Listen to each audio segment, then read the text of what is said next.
ਨੂੰ ਵਾਹਿਗੁਰੂ ਜੀ ਕਾ ਖਾਲਸਾ ਵਾਹਿਗੁਰੂ ਜੀ ਕੀ ਫਤਿਹ। ਸ਼੍ਰੀ ਗੁਰੂ ਗ੍ਰੰਥ ਸਾਹਿਬ ਦੇ ਅੰਗ ਨੰਬਰ 22 ਤੇ ਹੇਠੋਂ ਦੂਸਰੀ ਪੰਕਤੀ ਹੈ। ਸ਼੍ਰੀ ਰਾਗ ਮਹਿਲਾ ਪਹਿਲਾ। ਵਣਜ ਕਰੋ ਵਣਜਾਰਿਓ, ਵਖਰ ਲਿਹੋ ਸੰਭਾਲ। ਤੈਸੀ ਵਸਤ ਵਿਸਾਹੀਐ, ਜੈਸੀ ਨਿਭੈ ਨਾਲ। ਅੱਗੇ ਸ਼ਾਹ ਸੁਜਾਨ ਹੈ, ਲੈਸੀ ਵਸਤ ਸੰਭਾਲ। ਵਣਜ ਵਪਾਰ ਨੂੰ ਕਹਿੰਦੇ ਨੇ। ਵਣਜਾਰਿਓ ਵਪਾਰੀਓ, ਵੱਖਰ ਹੁੰਦਾ ਸੌਦਾ, ਸੰਭਾਲ ਹੁੰਦਾ ਸੰਭਾਲ ਲੈਣਾ। ਵਣਜ ਕਰੋ ਵਣਜਾਰਿਓ, ਹੇ ਵਣਜਾਰਿਓ ਤੁਸੀਂ ਨਾਮ ਦਾ ਵਪਾਰ ਕਰੋ। ਵੱਖਰ ਲਿਹੋ ਸੰਭਾਲ, ਅਤੇ ਇਸ ਨਾਮ ਰੂਪੀ ਸੌਦੇ ਨੂੰ ਸੰਭਾਲ ਕੇ ਰੱਖੋ। ਵਣਜਾਰਿਆਂ ਨੂੰ ਕਿਹਾ ਵੀ ਕਾਹਦਾ ਵਣਜ ਕਰਨਾ। ਇੱਕ ਤਾਂ ਸੰਸਾਰੀ ਵਣਜਾਰੇ ਨੇ, ਉਹ ਸੰਸਾਰਕ ਵਸਤੂਆਂ ਖਰੀਦਦੇ ਨੇ, ਸੰਸਾਰਕ ਵਸਤੂਆਂ ਵੇਚਦੇ ਨੇ। ਇੱਥੇ ਸੰਸਾਰੀ ਵਪਾਰ ਤੋਂ ਮਤਲਬ ਨਹੀਂ, ਇੱਥੇ ਨਾਮ ਦਾ ਵਪਾਰ। ਇਸ ਲਈ ਹੇ ਵਣਜਾਰਿਓ ਤੁਸੀਂ ਵਣਜ ਕਰੋ, ਨਾਮ ਦਾ ਵਪਾਰ ਕਰੋ। ਵੱਖਰ ਲਿਹੋ ਸੰਭਾਲ, ਇਸ ਸੌਦੇ ਨੂੰ ਸੰਭਾਲ ਕੇ ਰੱਖੋ। ਤੈਸੀ ਵਸਤ ਵਿਸਾਹੀ ਹੈ, ਵਿਸਾਹੀ ਹੁੰਦਾ ਖਰੀਦੋ।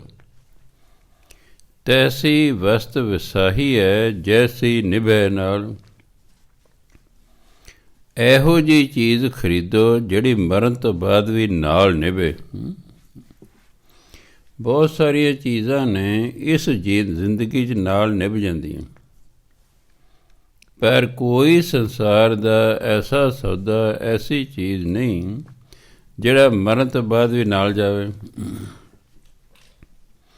ਕਹਿੰਦੇ ਤੈਸੀ ਵਸਤ ਵਿਸਾਹੀ ਹੈ, ਉਹੋ ਜਿਹੀ ਵਸਤੂ ਖਰੀਦੋ ਜੈਸੀ ਨਿਭੇ ਨਾਲ, ਜਿਹੜੀ ਨਾਲ ਨਿਭੇ। ਮਰਨ ਤੋਂ ਬਾਅਦ ਵੀ ਜਿਹੜੀ ਚੀਜ਼ ਨਾਲ ਜਾਵੇ ਉਹ ਵਸਤੂ ਖਰੀਦੋ। ਵਸਤ ਸ਼ਬਦ ਭਾਵੇਂ ਇਸਤਰੀ ਲਿੰਗ ਹੈ, ਪਰ ਇਹ ਸ਼ਬਦ ਹਿੰਦੀ ਦਾ ਸ਼ਬਦ ਹੈ ਵਸਤੂ, ਇਸ ਲਈ ਤੱਤੇ ਨੂੰ ਉਕਲ ਲੱਗਾ। ਅੱਗੇ ਸ਼ਾਹ ਸੁਜਾਨ ਹੈ, ਲੈਸੀ ਵਸਤ ਸੰਭਾਲ। ਸ਼ਾਹ ਫਾਰਸੀ ਦਾ ਸ਼ਬਦ ਹੈ। ਸ਼ਾਹ ਦਾ ਮਤਲਬ ਸ਼ਾਹੂਕਾਰ ਵੀ ਹੁੰਦਾ ਹੈ, ਸ਼ਾਹ ਦਾ ਮਤਲਬ ਪ੍ਰਭੂ ਪਤੀ ਵੀ ਹੁੰਦਾ ਹੈ। ਅੱਗੇ ਸ਼ਾਹ ਸੁਜਾਨ ਹੈ, ਸੁਜਾਨ ਹੁੰਦਾ ਸਿਆਣਾ। ਲੈਸੀ ਵਸਤ ਸੰਭਾਲ, ਪਰਮਾਤਮਾ ਜਿਹੜਾ ਹੈ ਉਹ ਸਿਆਣਾ ਸ਼ਾਹੂਕਾਰ ਹੈ। ਜਿਹੜੀ ਤੁਸੀਂ ਵਸਤ ਨਾਲ ਲੈ ਕੇ ਜਾਓਗੇ, ਨਾਮ ਰੂਪੀ ਵਸਤੂ, ਉਸ ਨੂੰ ਸੰਭਾਲ ਲਵੇਗਾ, ਉਸ ਨੂੰ ਪ੍ਰਵਾਨ ਕਰ ਲਏਗਾ। ਭਾਈ ਰੇ ਰਾਮ ਕਹੋ ਚਿਤ ਲਾਏ, ਹੇ ਭਾਈ ਚਿੱਤ ਲਾ ਕੇ ਰਾਮ ਰਾਮ ਕਹੋ। ਇਹ ਨਹੀਂ ਕਿ ਜੀਭ ਵਾਹਿਗੁਰੂ ਵਾਹਿਗੁਰੂ ਕਰ ਰਹੀ ਹੈ ਅਤੇ ਧਿਆਨ ਜਿਹੜਾ ਸਮੋਸੇ ਖਾਣ ਗਿਆ ਹੋਇਆ ਹੈ। ਜਿੰਨਾ ਵੀ ਸਮਾਂ ਭਜਨ ਬੰਦਗੀ ਕਰਨੀ ਹੈ, ਵੈਸੇ ਅਸੂਲ ਹੈ ਕੋਈ ਵੀ ਕੰਮ ਕਰੋ ਧਿਆਨ ਨਾਲ ਕਰੋ। ਆ ਜਿਹੜੀਆਂ ਇੰਨੀਆਂ ਦੁਰਘਟਨਾਵਾਂ ਹੁੰਦੀਆਂ, ਇਹ ਸਿਰਫ ਬੇਧਿਆਨੀ ਹੋਣ ਕਾਰਨ। ਦੋਨਾਂ ਡਰਾਈਵਰਾਂ ਦੇ ਵਿੱਚੋਂ ਇੱਕ ਬੇਧਿਆਨਾ ਹੁੰਦਾ, ਦੂਜੇ ਵਿੱਚ ਜਾ ਕੇ ਵੱਜਦਾ। ਕਈ ਵਾਰੀ ਦੂਸਰੇ ਦਾ ਕਸੂਰ ਨਹੀਂ ਹੁੰਦਾ, ਇੱਕ ਦੀ ਬੇਵਕੂਫੀ ਕਾਰਨ, ਇੱਕ ਦੇ ਬੇਧਿਆਨੇ ਹੋਣ ਕਾਰਨ ਦੂਜੇ ਦਾ ਵੀ ਨੁਕਸਾਨ ਹੋ ਜਾਂਦਾ। ਇਸ ਲਈ ਹਰ ਇੱਕ ਕੰਮ ਧਿਆਨ ਨਾਲ ਕਰਨਾ ਚਾਹੀਦਾ ਹੈ। ਪੜ੍ਹ ਰਹੇ ਹੋ ਧਿਆਨ ਨਾਲ ਪੜ੍ਹੋ, ਲਿਖ ਰਹੇ ਹੋ ਧਿਆਨ ਨਾਲ ਲਿਖੋ, ਬੋਲ ਰਹੇ ਹੋ ਧਿਆਨ ਨਾਲ ਬੋਲੋ। ਯਾਦ ਕਰ ਰਹੇ ਹੋ ਧਿਆਨ ਨਾਲ ਯਾਦ ਕਰੋ, ਸੁਣ ਰਹੇ ਹੋ ਧਿਆਨ ਨਾਲ ਸੁਣੋ, ਤੁਰ ਰਹੇ ਹੋ ਧਿਆਨ ਨਾਲ ਤੁਰੋ, ਡਰਾਈਵ ਕਰ ਰਹੇ ਹੋ ਧਿਆਨ ਨਾਲ ਡਰਾਈਵ ਕਰੋ। ਸਾਰੀ ਜ਼ਿੰਦਗੀ 'ਚ ਮਹਾਨਤਾ ਧਿਆਨ ਦੀ ਹੈ। ਧਿਆਨ ਨੂੰ ਹੀ ਇੰਗਲਿਸ਼ ਵਾਲੇ ਮੈਡੀਟੇਸ਼ਨ ਕਹਿੰਦੇ ਨੇ। ਮੈਡੀਟੇਟ ਕੀ ਕਰਨਾ ਕਿ ਇੱਕੋ ਚੀਜ਼ ਦੇ ਉੱਤੇ ਸਾਰਾ ਧਿਆਨ ਕੇਂਦਰਿਤ ਕਰ ਦੇਣਾ, ਉਹ ਹੈ ਮੈਡੀਟੇਸ਼ਨ। ਸੋ ਚਿੱਤ ਲਾ ਕੇ ਕਰਨਾ, ਬੱਝੇ ਰੁੱਝੇ ਨਹੀਂ ਕਰਨਾ, ਫਾਹਾ ਨਹੀਂ ਵੱਢਣਾ, ਧਿਆਨ ਨਾਲ ਕਰਨਾ, ਮਨ ਲਾ ਕੇ ਕਰਨਾ। ਭਾਈ ਰੇ ਰਾਮ ਕਹੋ ਚਿਤ ਲਾਏ, ਹੇ ਭਾਈ ਪਰਮਾਤਮਾ ਦਾ ਨਾਮ ਚਿਤ ਲਾ ਕੇ ਜਪੋ, ਪਰਮਾਤਮਾ ਦਾ ਨਾਮ ਧਿਆਨ ਨਾਲ ਲਵੋ। ਹਰ ਜਸ ਵਖਰ ਲੈ ਚਲੋ, ਹਰ ਜਸ ਹਰੀ ਦੀ ਵਡਿਆਈ, ਹਰੀ ਦੀ ਸਿਫਤ ਸਲਾਹ ਰੂਪੀ ਸੌਦਾ ਲੈ ਕੇ ਚੱਲੋ। ਵਖਰ ਸੌਦਾ, ਹਰ ਜਸ ਰੂਪੀ ਸੌਦਾ ਲੈ ਕੇ ਚੱਲੋ। ਬਹੁਤ ਸਾਰੇ ਲੋਕ ਇਸ ਨੂੰ ਸ਼ੌ ਪੜ੍ਹਦੇ, ਸ਼ੌ ਦੇਖੈ ਪਤੀ ਆਏ। ਜਦੋਂ ਗੁਰਬਾਣੀ ਵਿਆਕਰਨ ਦਾ ਗਿਆਨ ਹੋ ਜਾਏਗਾ ਤਾਂ ਆਪਾਂ ਨੂੰ ਪਤਾ ਲੱਗੇਗਾ ਜੇ ਅਸੀਂ ਸ਼ੌ ਬੋਲਦੇ ਹਾਂ, ਸ਼ੌ ਮੈਨੇ ਪ੍ਰਭੂ ਪਤੀ, ਉਹ ਹੋ ਗਿਆ ਨਾਉਨ, ਅਤੇ ਨਾਮ ਦੇ ਹੇਠਾਂ, ਹਾਹੇ ਦੇ ਹੇਠਾਂ ਜਿਹੜਾ ਔਂਕੜ ਹੈ ਉਹ ਨਹੀਂ ਬੋਲਦਾ। ਹਾਹੇ ਨੂੰ ਔਂਕੜ ਜਾਂ ਹਾਹੇ ਨੂੰ ਸਿਆਰੇ ਸਿਰਫ ਅਤੇ ਸਿਰਫ ਉਦੋਂ ਬੋਲਦੇ ਨੇ ਜਦੋਂ ਸ਼ਬਦ ਕਿਰਿਆ ਹੋਵੇ। ਜਿਵੇਂ ਕਰੋ, ਮਰੋ, ਭਜੋ, ਹੱਸੋ, ਖੇਲੋ, ਧਿਆਵੋ, ਜਿਹੜੀਆਂ ਕਿਰਿਆਵਾਂ ਹੁੰਦੀਆਂ ਉਹਨਾਂ ਸ਼ਬਦਾਂ ਦੇ ਹਾਹੇ ਦੇ ਹੇਠਾਂ ਲੱਗਾ ਔਂਕੜ ਬੋਲਦਾ, ਬਾਕੀ ਨਾਲ ਨਹੀਂ ਬੋਲਦਾ। ਇਸ ਲਈ ਜੇ ਹਾਹੇ ਨੂੰ ਔਂਕੜ ਨਹੀਂ ਬੋਲੇਗਾ। ਇੱਕ ਰਹਿ ਗਿਆ ਸੱਸਾ ਹਾ। ਸੱਸਾ ਹਾ ਇਹ ਸ਼ਬਦ ਹੈ ਫਾਰਸੀ ਦਾ, ਉਹ ਸੱਸੇ ਦੇ ਪੈਰ 'ਚ ਬਿੰਦੀ ਲੱਗ ਕੇ ਬਣਨਾ ਸ਼, ਇਹਨੂੰ ਸ਼ੌਰ ਨਹੀਂ ਪੜ੍ਹਨਾ ਕਿਉਂਕਿ ਹਾਹੇ ਨੂੰ ਔਂਕੜ ਨਹੀਂ ਬੋਲਦਾ ਹੈ ਨਾਮ ਹੋਣ ਕਰਕੇ, ਪਰ ਚੱਲ ਪਿਆ ਸ਼ੌ ਹੀ ਸਾਰੇ ਬੋਲਦੇ ਨੇ। ਇਹ ਕੋਈ ਖਿਆਲ ਹੀ ਨਹੀਂ ਕਰਦਾ ਕਿ ਇਹ ਤਾਂ ਨਾਮ ਹੈ। ਨਾਮ, ਪੜਨਾਮ, ਵਿਸ਼ੇਸ਼ਣ ਜਿਹੜੇ ਸ਼ਬਦ ਹੁੰਦੇ ਨੇ ਉਹਨਾਂ ਦੇ ਹਾਹੇ ਨੂੰ ਔਂਕੜ ਨਹੀਂ ਬੋਲਦਾ। ਇਸ ਲਈ ਇਹਨੂੰ ਬੋਲਣਾ ਸ਼, ਸ਼ੈ ਵੀ ਨਹੀਂ ਬੋਲਣਾ। ਫਾਰਸੀ ਦਾ ਪੂਰਾ ਸ਼ਬਦ ਹੈ ਸ਼ਾ, ਉਹਦਾ ਸੰਖੇਪ ਹੈ ਸ਼, ਸ਼ਸ਼ਾ ਸ਼, ਇਹਨੂੰ ਬੋਲਣਾ ਸ਼। ਜੋ ਸ਼ਾ ਦਾ ਅਰਥ ਹੈ ਉਹੀ ਅਰਥ ਸ਼ਹਦ ਹੈ। ਜਦੋਂ ਪੂਰਾ ਸ਼ਾ ਸੀ ਉਦੋਂ ਦੇਖੋ ਸੱਸੇ ਨੂੰ ਕੰਨਾ ਗੁਰੂਆਂ ਨੇ ਲਾ ਰੱਖਿਆ ਸੀ, ਇਹ ਪੂਰਾ ਹੈ। ਇਹ ਉਹਦਾ ਸੰਖੇਪ ਰੂਪ ਹੈ, ਸ਼ਾਹ ਦਾ ਸੰਖੇਪ ਰੂਪ ਹੈ ਸ਼ਹ। ਜਿਵੇਂ ਆਪਾਂ ਪਹਿਲਾਂ ਪੜ੍ਹਿਆ ਅੱਗੇ ਸ਼ਾਹ ਸੁਜਾਨ ਹੈ, ਹਾਹੇ ਨੂੰ ਔਂਕੜ ਨਹੀਂ ਨਾ ਬੋਲਿਆ ਕਿਉਂਕਿ ਸ਼ਾਹ ਨਾਉਨ ਹੈ, ਨਾਮ ਹੈ, ਇਸ ਲਈ ਆਪਾਂ ਹਾਹੇ ਨੂੰ ਔਂਕੜ ਨਹੀਂ ਬੋਲਿਆ, ਬੋਲਿਆ ਸ਼ਾਹ। ਸ਼ਾਹ ਦਾ ਫਾਰਸੀ ਸੰਖੇਪ ਰੂਪ ਹੈ ਸ਼। ਹਰ ਜਸ ਵਖਰ ਲੈ ਚੱਲੋ, ਸ਼ਹ ਦੇਖੈ ਪਤੀ ਆਏ। ਹਰੀ ਜਸ ਰੂਪੀ ਸੌਦਾ ਲੈ ਕੇ ਜਾਓ, ਫਿਰ ਪ੍ਰਭੂ ਪਤੀ ਉਹਨੂੰ ਬੜਾ ਖੁਸ਼ ਹੋ ਕੇ ਦੇਖੇ, ਪਤੀ ਆਏ ਖੁਸ਼ ਹੋ ਕੇ, ਉਹ ਨਾਮ ਰੂਪੀ ਸੌਦੇ ਨੂੰ ਵੇਖ ਕੇ ਖੁਸ਼ ਹੋਵੇਗਾ। ਇਸ ਲਈ ਧਰਮ ਕਹਿੰਦਾ ਉਹ ਕੰਮ ਕਰੋ ਜਿਸ ਨਾਲ ਰੱਬ ਖੁਸ਼ ਹੋਵੇ। ਸੰਸਾਰ ਦਾ ਖਿਆਲ ਨਹੀਂ ਕਰਨਾ ਵੀ ਸੰਸਾਰ ਖੁਸ਼ ਹੁੰਦਾ ਕਿ ਨਹੀਂ ਖੁਸ਼ ਹੁੰਦਾ। ਆਮ ਗੀਤ ਨਹੀਂ, ਮੇਰਾ ਰੁੱਸੇ ਨਾ ਕਲਗੀਆਂ ਵਾਲਾ, ਜੱਗ ਭਾਵੇਂ ਸਾਰਾ ਰੁੱਸ ਜੇ। ਕਹਿੰਦੇ ਮੇਰਾ ਕਲਗੀਆਂ ਵਾਲਾ ਮੇਰੇ ਨਾਲ ਨਹੀਂ ਰੁੱਸਣਾ ਚਾਹੀਦਾ, ਸੰਸਾਰ ਉਸਦਾ ਰੁੱਸੀ ਜਾ, ਮੈਨੂੰ ਤਾਂ ਕੀ ਕਰਨਾ। ਦੁਨੀਆ ਕੀਆਂ ਵਡਿਆਈਆਂ ਨਾਨਕ ਕਵਨੇ ਕੌਮ। ਦੁਨੀਆ ਦੀ ਵਡਿਆਈਆਂ ਕਹਿੰਦੇ ਕਿਸ ਕੰਮ ਨੇ, ਅੱਜ ਵਡਿਆਈ ਕਰਦੇ ਨੇ, ਕੱਲ੍ਹ ਨੂੰ ਇਹੀ ਲੋਕ ਅੱਜ ਵਡਿਆਈ ਕਰ ਨਿੰਦਿਆ ਕਰਨ ਲੱਗਦੇ ਨੇ, ਇਹੀ ਨਿੰਦਿਆ ਕਰਦੇ ਨੇ। ਇਸ ਲਈ ਉਹ ਕੰਮ ਕਰੋ ਜਿਹਦੇ ਨਾਲ ਪਰਮਾਤਮਾ ਖੁਸ਼ ਹੋਵੇ,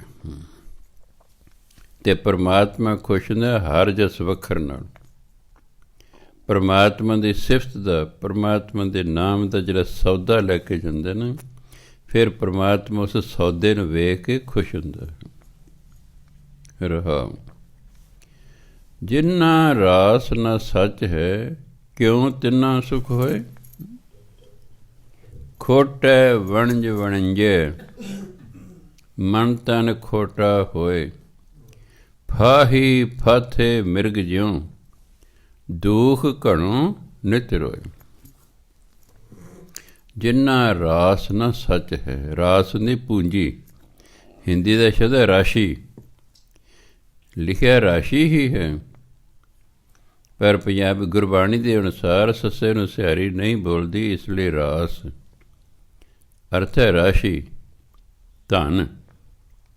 ਜਿਨ੍ਹਾਂ ਰਾਸ ਨਾ ਸੱਚ ਹੈ, ਜਿਨ੍ਹਾਂ ਕੋਲੇ ਨਾਮ ਰੂਪੀ ਧਨ ਹੀ ਨਹੀਂ ਹੈ, ਕਿਉਂ ਤਿੰਨਾ ਸੁਖ ਹੋਏ।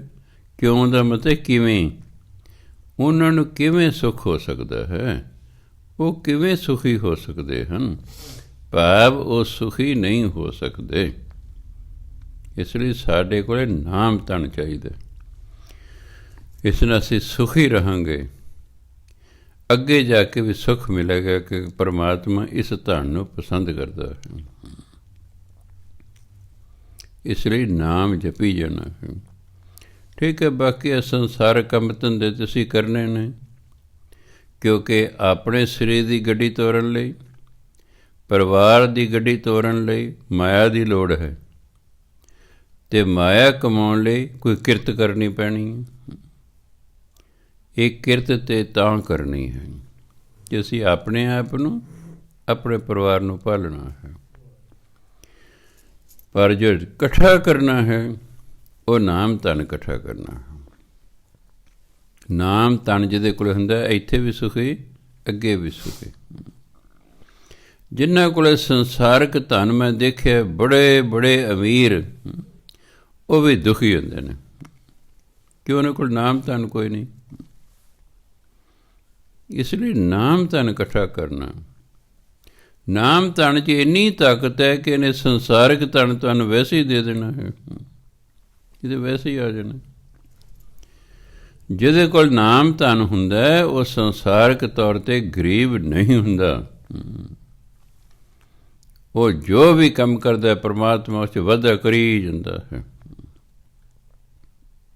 ਇਸ ਲਈ ਕਹਿੰਦੇ ਜਿਨ੍ਹਾਂ ਰਾਸ ਨਾ ਸੱਚ ਹੈ, ਜਿਨ੍ਹਾਂ ਕੋਲ ਸੱਚੀ ਰਾਸ਼ੀ ਨਹੀਂ ਹੈ, ਜਿਨ੍ਹਾਂ ਕੋਲ ਨਾਮ ਦੀ ਰਾਸ਼ੀ ਨਹੀਂ ਹੈ, ਕਿਉਂ ਤਿੰਨਾ ਸੁਖ ਹੋਏ। ਉਹਨਾਂ ਨੂੰ ਕਿਵੇਂ ਸੁਖ ਹੋ ਸਕਦਾ ਹੈ। ਖੋਟੈ ਵਣਜ ਵਣੰਜੇ, ਮਨ ਤਨ ਖੋਟਾ ਹੋਏ। ਖੋਟਾ ਵਪਾਰ ਕਰਨ ਦੇ ਨਾਲ ਮਨ ਅਤੇ ਤਨ ਦੋਨੋਂ ਹੀ ਖੋਟੇ ਹੋ ਜਾਂਦੇ ਨੇ। ਖੋਟੇ ਨੇ ਖੋਟੇ ਹੀ ਕਰਨਾ, ਖਰੇ ਨੇ ਖਰਾ ਕਰਨਾ। ਖਰਾ ਵਪਾਰ ਕਰਾਂਗੇ ਅਸੀਂ ਸਮਾਂ ਪਾ ਕੇ ਆਪ ਖਰੇ ਹੋ ਜਾਵਾਂਗੇ। ਖੋਟਾ ਵਪਾਰ ਕਰਾਂਗੇ ਤਾਂ ਖਰੇ ਬੰਦੇ ਵੀ ਖੋਟਾ ਵਪਾਰ ਕਰਦੇ ਕਰਦੇ ਖੋਟੇ ਹੋ ਜਾਂਦੇ ਨੇ। ਕਿਉਂਕਿ ਜੋ ਅਸੀਂ ਕਰਮ ਕਰ ਰਹੇ ਹਾਂ ਉਹਦਾ ਸਾਡੇ ਮਨ 'ਤੇ ਅਸਰ ਪੈਂਦਾ, ਚੰਗਾ ਜਾਂ ਮੰਦਾ।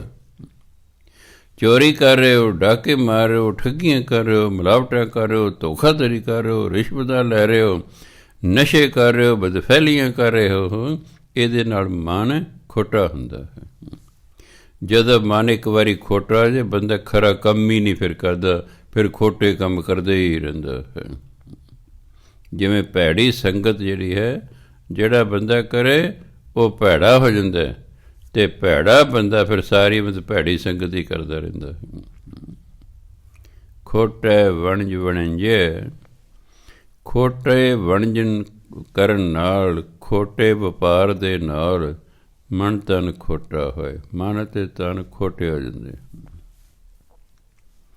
ਫਾਹੀ ਫਾਥੇ ਮਿਰਗ ਜਿਉ, ਦੁਖ ਘਣੋ ਨਿਤ ਰੋਏ। ਜਿਵੇਂ ਫਾਹੀ 'ਚ ਫਸੇ ਹੋਏ ਮਿਰਗ ਦੁਖੀ ਹੁੰਦੇ ਰਹਿੰਦੇ ਨੇ, ਰੋਂਦੇ ਰਹਿੰਦੇ ਨੇ। ਨਿਕਲ ਨਹੀਂ ਹੁੰਦਾ ਬਾਹਰ। ਹੁਣ ਨਿਕਲ ਨਹੀਂ ਹੁੰਦਾ, ਫਾਹੀ ਗਲ ਪੈ ਗਈ ਹੈ, ਉਹ 'ਚੋਂ ਨਿਕਲ ਨਹੀਂ ਹੁੰਦਾ। ਬੁਰਾਈਆਂ ਜਦੋਂ ਬੰਦਾ ਗਲਤਾਨ ਹੋ ਜਾਂਦਾ, ਫਿਰ ਉਹ ਬੁਰਾਈਆਂ 'ਚ ਨਿਕਲ ਨਹੀਂ ਸਕਿਆ ਕਰਦਾ। ਭਾਵੇਂ ਚਾਹੀ ਵੀ ਜਾਵੇ, ਉਹਦਾ ਮਨ ਇੰਨਾ ਕਮਜ਼ੋਰ ਹੋ ਚੁੱਕਾ ਹੁੰਦਾ ਹੈ ਕਿ ਉਹ ਫਿਰ ਬੁਰਾਈਆਂ 'ਚੋਂ ਨਿਕਲ ਨਹੀਂ ਸਕਦਾ ਆਪ। ਯਾਦ ਰੱਖੋ, ਬੁਰਾਈ 'ਚੋਂ ਸਾਨੂੰ ਕੋਈ ਕੱਢਦਾ ਹੈ। ਚੰਗਿਆਈ ਵਾਲੇ ਪਾਸੇ ਵੀ ਸਾਨੂੰ ਕਿਸੇ ਲਾਇਆ, ਅਤੇ ਬੁਰਾਈ ਵਾਲੇ ਪਾਸੇ ਵੀ ਸਾਨੂੰ ਕਿਸੇ ਲਾਇਆ। ਅਸੀਂ ਆਪ ਬੁਰੇ ਨਹੀਂ ਹੋ ਗਏ, ਅਸੀਂ ਬੁਰੇ ਬੰਦਿਆਂ ਦੀ ਸੰਗਤ ਕੀਤੀ, ਉਹਨਾਂ ਨੇ ਸਾਨੂੰ ਬੁਰੇ ਪਾਸੇ ਲਾਤਾ। ਹੁਣ ਅਸੀਂ ਆਪ ਨਹੀਂ ਨਿਕਲ ਸਕਦੇ। ਕੋਈ ਡੂੰਘੇ ਟੋਏ 'ਚ ਡਿੱਗ ਪਏ ਬੰਦਾ ਆਪ ਬਾਹਰ ਨਹੀਂ ਨਿਕਲ ਸਕਦਾ, ਉਹਨੂੰ ਬਾਂਹ ਫੜ ਕੇ ਕੋਈ ਹੀ ਕੱਢਦਾ ਹੈ। ਜਿਸ ਨੂੰ ਵੀ ਬੁਰਾਈ 'ਚੋਂ ਕਿਸੇ ਨੇ ਕੱਢਿਆ, ਕਿਸੇ ਨੇ ਕੱਢਿਆ, ਉਹ ਆਪ ਨਹੀਂ ਨਿਕਲਿਆ। ਕਿਸੇ ਬੰਦੇ ਨੇ ਆਪ ਨਹੀਂ ਸ਼ਰਾਬ ਛੱਡੀ, ਕਿਸੇ ਨੇ ਛਡਵਾਈ। ਕਿਸੇ ਨੇ ਆਪ ਨਹੀਂ ਚੋਰੀਆਂ ਛੱਡੀਆਂ, ਕਿਸੇ ਨੇ ਛਡਵਾਈਆਂ। ਅਸੀਂ ਆਪ ਨਹੀਂ ਮਾੜੀ ਸੰਗਤ 'ਚ ਗਏ, ਕੋਈ ਸਾਨੂੰ ਲੈ ਕੇ ਗਿਆ। ਅਸੀਂ ਆਪ ਸਤਸੰਗ 'ਚ ਨਹੀਂ ਆਏ, ਕੋਈ ਸਾਨੂੰ ਲੈ ਕੇ ਆਇਆ। ਜੇ ਤੁਸੀਂ ਪਹਿਲੀ ਵਾਰੀ ਸਤਸੰਗ 'ਚ ਆਇਆ, ਕਿਸੇ ਨਾ ਕਿਸੇ ਤੁਹਾਨੂੰ ਜ਼ਰੂਰ ਕਿਹਾ ਕਿ ਭਾਈ ਸਤਸੰਗ ਕਰਿਆ ਕਰੋ, ਆਓ ਮੈਂ ਚੱਲਿਆ, ਤੁਸੀਂ ਵੀ ਮੇਰੇ ਨਾਲ ਚੱਲੋ। ਸਾਨੂੰ ਕੋਈ ਲੈ ਕੇ ਆਇਆ, ਕਿਸੇ ਦੇ ਬੋਲ ਸਾਨੂੰ ਲੈ ਕੇ ਆਏ, ਚਾਹੇ ਕੋਈ ਆਪ ਪਰਸਨਲ ਤੌਰ 'ਤੇ ਸਾਨੂੰ ਲੈ ਕੇ ਆਇਆ। ਕਈ ਵਾਰੀ ਕੋਈ ਸਾਨੂੰ ਐਸੇ ਬੋਲ ਦਿੰਦਾ ਹੈ ਜਿਨ੍ਹਾਂ ਦਾ ਸਿੱਧਾ ਹੀ ਅਸਰ ਮਨ 'ਤੇ ਹੋ ਜਾਂਦਾ ਹੈ, ਅਤੇ ਬੰਦਾ ਇੱਕਦਮ ਬਦਲ ਜਾਂਦਾ ਹੈ। ਕਿਉਂਕਿ ਬੋਲਾਂ 'ਚ ਵੀ ਬੜੀ ਤਾਕਤ ਹੁੰਦੀ ਹੈ। ਇੱਕ ਬੋਲ ਮਨ ਤੋਂ ਬੋਲੇ ਜਾਂਦੇ ਨੇ, ਦਿਲ ਤੋਂ ਬੋਲੇ ਜਾਂਦੇ ਨੇ, ਇੱਕ ਬੋਲ ਦਿਮਾਗ ਤੋਂ ਬੋਲੇ ਜਾਂਦੇ ਨੇ। ਜਿਹੜੇ ਦਿਲ ਤੋਂ ਬੋਲੇ ਜਾਂਦੇ ਨੇ ਉਹ ਸਿੱਧੇ ਦਿਲ 'ਤੇ ਅਸਰ ਕਰਦੇ ਨੇ, ਬੰਦੇ ਨੂੰ ਛੇਤੀ ਪ੍ਰਭਾਵਿਤ ਕਰਦੇ ਨੇ। ਜਿਹੜੇ ਦਿਮਾਗ ਤੋਂ ਬੋਲੇ ਜਾਂਦੇ ਨੇ ਉਹ ਤਾਂ ਲੋਕਾਂ ਦਿਮਾਗ ਹੀ ਘੱਟ ਹੈ, ਅਸਰ ਕੀ ਕਰਨਗੇ? ਉਹ ਫਿਰ ਦਿਮਾਗ ਵਾਲਿਆਂ 'ਤੇ ਅਸਰ ਕਰਦੇ ਨੇ, ਅਤੇ ਦਿਮਾਗ ਵਾਲੇ ਲੋਕ ਵੈਸੇ ਹੀ ਘੱਟ ਹੁੰਦੇ ਨੇ। ਇਸ ਲਈ ਕਈ ਵਾਰੀ ਕੋਈ ਬੰਦਾ ਐਸੇ ਬੋਲਦਾ ਹੈ ਕਿ ਉਹਦਾ ਸਿੱਧਾ ਹੀ ਸਾਡੇ ਮਨ 'ਤੇ ਅਸਰ ਹੋ ਜਾਂਦਾ ਹੈ। ਸੋ ਗੁਰੂ ਮਹਾਰਾਜ ਕਹਿੰਦੇ, ਜਿਵੇਂ ਫਾਹੀ 'ਚ ਫਾਥੇ ਹੋਏ ਮਿਰਗ, ਉਹਨਾਂ ਬਹੁਤ ਦੁਖੀ ਹੁੰਦੇ, ਘਣੋਂ ਬਹੁਤ ਦੁਖੀ ਹੁੰਦੇ ਨੇ, ਨਿੱਤ ਰੋਏ, ਹਰ ਰੋਜ਼ ਰੋਂਦੇ ਰਹਿੰਦੇ ਨੇ। ਐਂ ਮਨੁੱਖ ਵੀ ਬੁਰਾਈਆਂ ਦੇ ਖੋਟੇ ਕਰਮਾਂ 'ਚ ਦੀ ਫਾਹੀ 'ਚ ਫਸ ਜਾਂਦਾ, ਫਿਰ ਰੋਂਦਾ ਰਹਿੰਦਾ, ਦੁਖੀ ਹੁੰਦਾ ਰਹਿੰਦਾ। ਖੋਟੇ ਪੋਤੈ ਨਾ ਪਵੇਂ, ਤਿਨ ਹਰ ਗੁਰ ਦਰਸ ਨਾ ਹੋਏ। ਖੋਟੇ ਜ਼ਾਤ ਖੋਟੇ ਜ਼ਾਤ ਨਾ ਪਤ ਹੈ।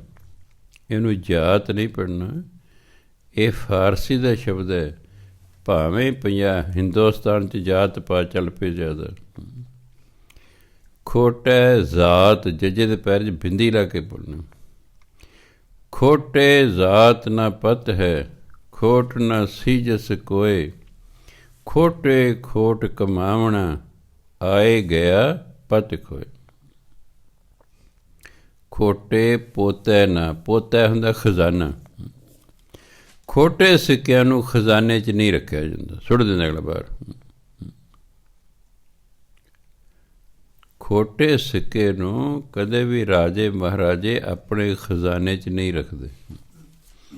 ਜਦੋਂ ਬਹੁਤੇ ਸਿੱਕੇ ਹੁੰਦੇ ਸਨ, ਨੋਟ ਥੋੜ੍ਹੇ ਹੁੰਦੇ ਸਨ, ਬੜੇ ਧਿਆਨ ਨਾਲ ਦੁਕਾਨਦਾਰ ਸਿੱਕੇ ਨੂੰ ਵੇਖਦਾ ਸੀ, ਅਤੇ ਕਈ ਵਾਰੀ ਕਹਿੰਦਾ ਸੀ ਤੇਰਾ ਰੁਪਈਆ ਖੋਟਾ ਹੈ, ਇਹ ਨਹੀਂ ਚੱਲੇਗਾ। ਜੇ ਪਿਤਾ ਜੀ ਸੁਣਾਉਂਦੇ, ਪਾਕਿਸਤਾਨ ਦੇ ਵਿੱਚ ਕਹਿੰਦੇ ਮੈਂ ਗੱਡੀ 'ਚ ਬੈਠਾ, ਇੱਕ ਚਿੱਟੇ ਕੱਪੜਿਆਂ ਵਾਲਾ ਸੇਠ ਬੈਠਾ, ਉਹਦੇ ਨਾਲ ਇੱਕ ਜੇਬ ਕਤਰਾ ਬੈਠਾ। ਉਸ ਨੂੰ ਨਹੀਂ ਪਤਾ ਹੈ ਜੇਬ ਕਤਰਾ। ਕੋਈ ਗੱਲ ਚੱਲ ਪਈ ਜੇਬ ਕਤਰਿਆਂ ਦੀ, ਕਹੇ ਜੀ ਲੋਕ ਕਹਿੰਦੇ ਨੇ ਸਾਡੀ ਜੇਬ ਕੱਟੀ ਗਈ, ਸਾਡੇ ਕਹਿੰਦੇ ਬੇਧਿਆਨੇ ਲੋਕ ਨੇ। ਐਂ ਕਿਵੇਂ ਜੇਬ ਕੱਟ ਲੇਗਾ ਉਹ ਕੋਈ? ਐਂ ਕਰੀ ਗਿਆ। ਉਹ ਨਾਲ ਜਿਹੜਾ ਜੇਬ ਕਤਰਾ ਬੈਠਾ ਸੀ, ਕਹਿੰਦੇ ਲਾਲਾ ਜੀ ਕਿਉਂ ਐਵੇਂ ਡੀਂਗਾ ਮਾਰੀ ਜਾ, ਤੁਹਾਡੀ ਜੇਬ 'ਚ 1 ਰੁਪਈਆ ਅਤੇ ਉਹ ਵੀ ਖੋਟਾ। ਕਹਿੰਦੇ ਮੈਂ ਪਹਿਲਾਂ ਕੱਢਿਆ ਤੁਹਾਡੀ ਜੇਬ 'ਚੋਂ, ਦੇਖਿਆ ਖੋਟਾ, ਮੈਂ ਤੁਹਾਡੀ ਜੇਬ ਫਿਰ ਪਾਤਾ। ਫਿਰ ਮੇਰਾ ਮਨ ਡੋਲ ਗਿਆ, ਮੈਂ ਫਿਰ ਕੱਢਿਆ, ਖੋਟਾ, ਫਿਰ ਪਾਤਾ। ਕਹਿੰਦੇ 1 ਰੁਪਈਆ ਤੁਹਾਡੇ ਕੋਲ ਅਤੇ ਉਹ ਵੀ ਖੋਟਾ ਹੈ, ਅਤੇ ਗੱਲਾਂ ਮਾਰੀ ਜਾਂਦੇ ਤੁਸੀਂ। ਉਹ ਹੱਕਾ ਬੱਕਾ ਰਹਿ ਗਿਆ। ਸੋ ਇਸ ਲਈ ਜੇ ਉਹ ਖੋਟਾ ਪੈਸਾ ਰੁਪਈਆ ਨਾ ਹੁੰਦਾ ਨਾ, ਉਹਨੇ ਆਪਣੀ ਜੇਬ 'ਚ ਪਾ ਲੈਣਾ ਸਿੱਕਾ, ਉਹਨੇ ਨਹੀਂ ਪਾਇਆ। ਕਿਉਂ? ਖੋਟੇ ਪ੍ਰਵਾਨ ਹੀ ਨਹੀਂ ਹੁੰਦੇ ਖਜ਼ਾਨੇ 'ਚ। ਖੋਟੇ ਪੋਤੇ ਨਾ ਪਵੇਂ, ਤਿਨ ਹਰ ਗੁਰ ਦਰਸ ਨਾ ਹੋਏ। ਖੋਟੇ ਗੁਰੂ ਦੇ ਪਰਮਾਤਮਾ ਦੇ ਖਜ਼ਾਨੇ 'ਚ ਨਹੀਂ ਪੈਂਦੇ, ਇਸ ਲਈ ਹਰੀ ਗੁਰੂ ਦੇ ਦਰਸ਼ਨ ਹੀ ਨਹੀਂ ਹੁੰਦੇ। ਖੋਟਾ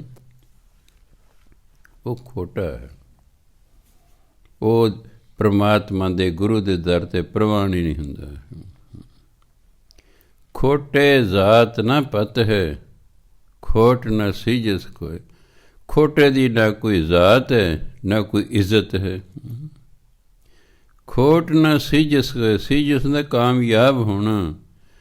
ਖੋਟ ਕਾਰਨ ਕੋਈ ਬੰਦਾ ਜ਼ਿੰਦਗੀ ਕਾਮਯਾਬ ਨਹੀਂ ਹੋ ਸਕਦਾ। ਉਹ ਨਾ ਇਸ ਸੰਸਾਰ 'ਚ ਨਾ ਪਰਮਾਤਮਾ ਦੀ ਦਰਗਾਹ 'ਚ ਉਹ ਕਾਮਯਾਬ ਨਹੀਂ ਹੁੰਦੇ। ਖੋਟੇ ਖੋਟ ਕਮਾਵਣਾ, ਆਏ ਗਿਆ ਪਤ ਖੋਏ। ਜਿਹੜਾ ਖੋਟਾ ਬੰਦਾ ਹੈ, ਖੋਟਾ ਹੀ ਕਮਾਈ ਕਰਦਾ ਹੈ, ਉਹਦੇ ਕਮਾਈ ਦਾ ਢੰਗ ਵੀ ਖੋਟਾ ਹੈ। ਆਏ ਗਿਆ, ਉਹ ਆਉਂਦਾ ਹੈ, ਜਾਂਦਾ ਹੈ, ਇੱਜ਼ਤ ਗੁਆ ਕੇ ਜਾਂਦਾ, ਪਤ ਖੋਏ। ਜੰਮਦਾ ਹੈ, ਮਰਦਾ ਹੈ, ਇੱਜ਼ਤ ਗੁਆ ਕੇ ਇਸ ਸੰਸਾਰ ਤੋਂ ਜਾਂਦਾ। ਅੱਗੇ ਗੁਰੂ ਮਹਾਰਾਜ ਕਹਿੰਦੇ, ਨਾਨਕ ਮਨ ਸਮਝਾਈਏ, ਗੁਰ ਕੇ ਸ਼ਬਦ ਸਲਾਹ, ਰਾਮ ਨਾਮ ਰੰਗ ਰਤਿਆ, ਭਾਰ ਨਾ ਪਰਮ ਤਿਨਾ, ਹਰ ਜਪ ਲਾਹਾ ਅਗਲਾ, ਨਿਰਭਉ ਹਰ ਮਨ ਮਾਹ। ਨਾਨਕ ਮਨ ਸਮਝਾਈਏ, ਹੈ ਭਾਈ ਮਨ ਨੂੰ ਸਮਝਾਉਣਾ ਚਾਹੀਦਾ। ਕਿਵੇਂ? ਗੁਰ ਕੈ ਸ਼ਬਦ ਸਲਾਹ, ਗੁਰੂ ਦੇ ਦਿੱਤੇ ਸ਼ਬਦ ਰਾਹੀਂ ਪਰਮਾਤਮਾ ਦੀ ਸਿਫਤ ਸਲਾਹ ਕਰਕੇ ਤੁਸੀਂ ਮਨ ਨੂੰ ਸਮਝਾਓ। ਮਨ ਜਿਹੜਾ ਸਮਝਦਾ, ਜਦੋਂ ਬੰਦਾ ਨਾਮ ਜਪੀ ਜਾਂਦਾ, ਜਪੀ ਜਾਂਦਾ, ਜਪੀ ਜਾਂਦਾ, ਉਹਦੇ ਨਾਲ ਕੀ ਹੁੰਦਾ? ਮਨੁੱਖ ਦੀ ਸੋਚ ਉੱਚੀ ਹੋਈ ਜਾਂਦੀ ਹੈ। ਜਿਉਂ ਜਿਉਂ ਤੁਸੀਂ ਨਾਮ ਜਪੀ ਜਾਓਗੇ, ਤੁਹਾਡੀ ਸੋਚ ਉੱਚੀ ਹੋਈ ਜਾਏਗੀ, ਮਨ ਨੂੰ ਆਪੇ ਹੀ ਸਮਝ ਆਈ ਜਾਵੇਗੀ। ਜਦੋਂ ਸੋਚ ਉੱਚੀ ਹੁੰਦੀ ਹੈ, ਫਿਰ ਬੰਦਾ ਮਾੜੇ ਕੰਮ ਨਹੀਂ ਕਰਦਾ। ਇਹ ਜਿੰਨੇ ਮਾੜੇ ਕੰਮ ਕਰਨ ਵਾਲੇ ਲੋਕ ਨੇ, ਸੋਚ ਹੀ ਨੀਵੀਂ ਹੈ।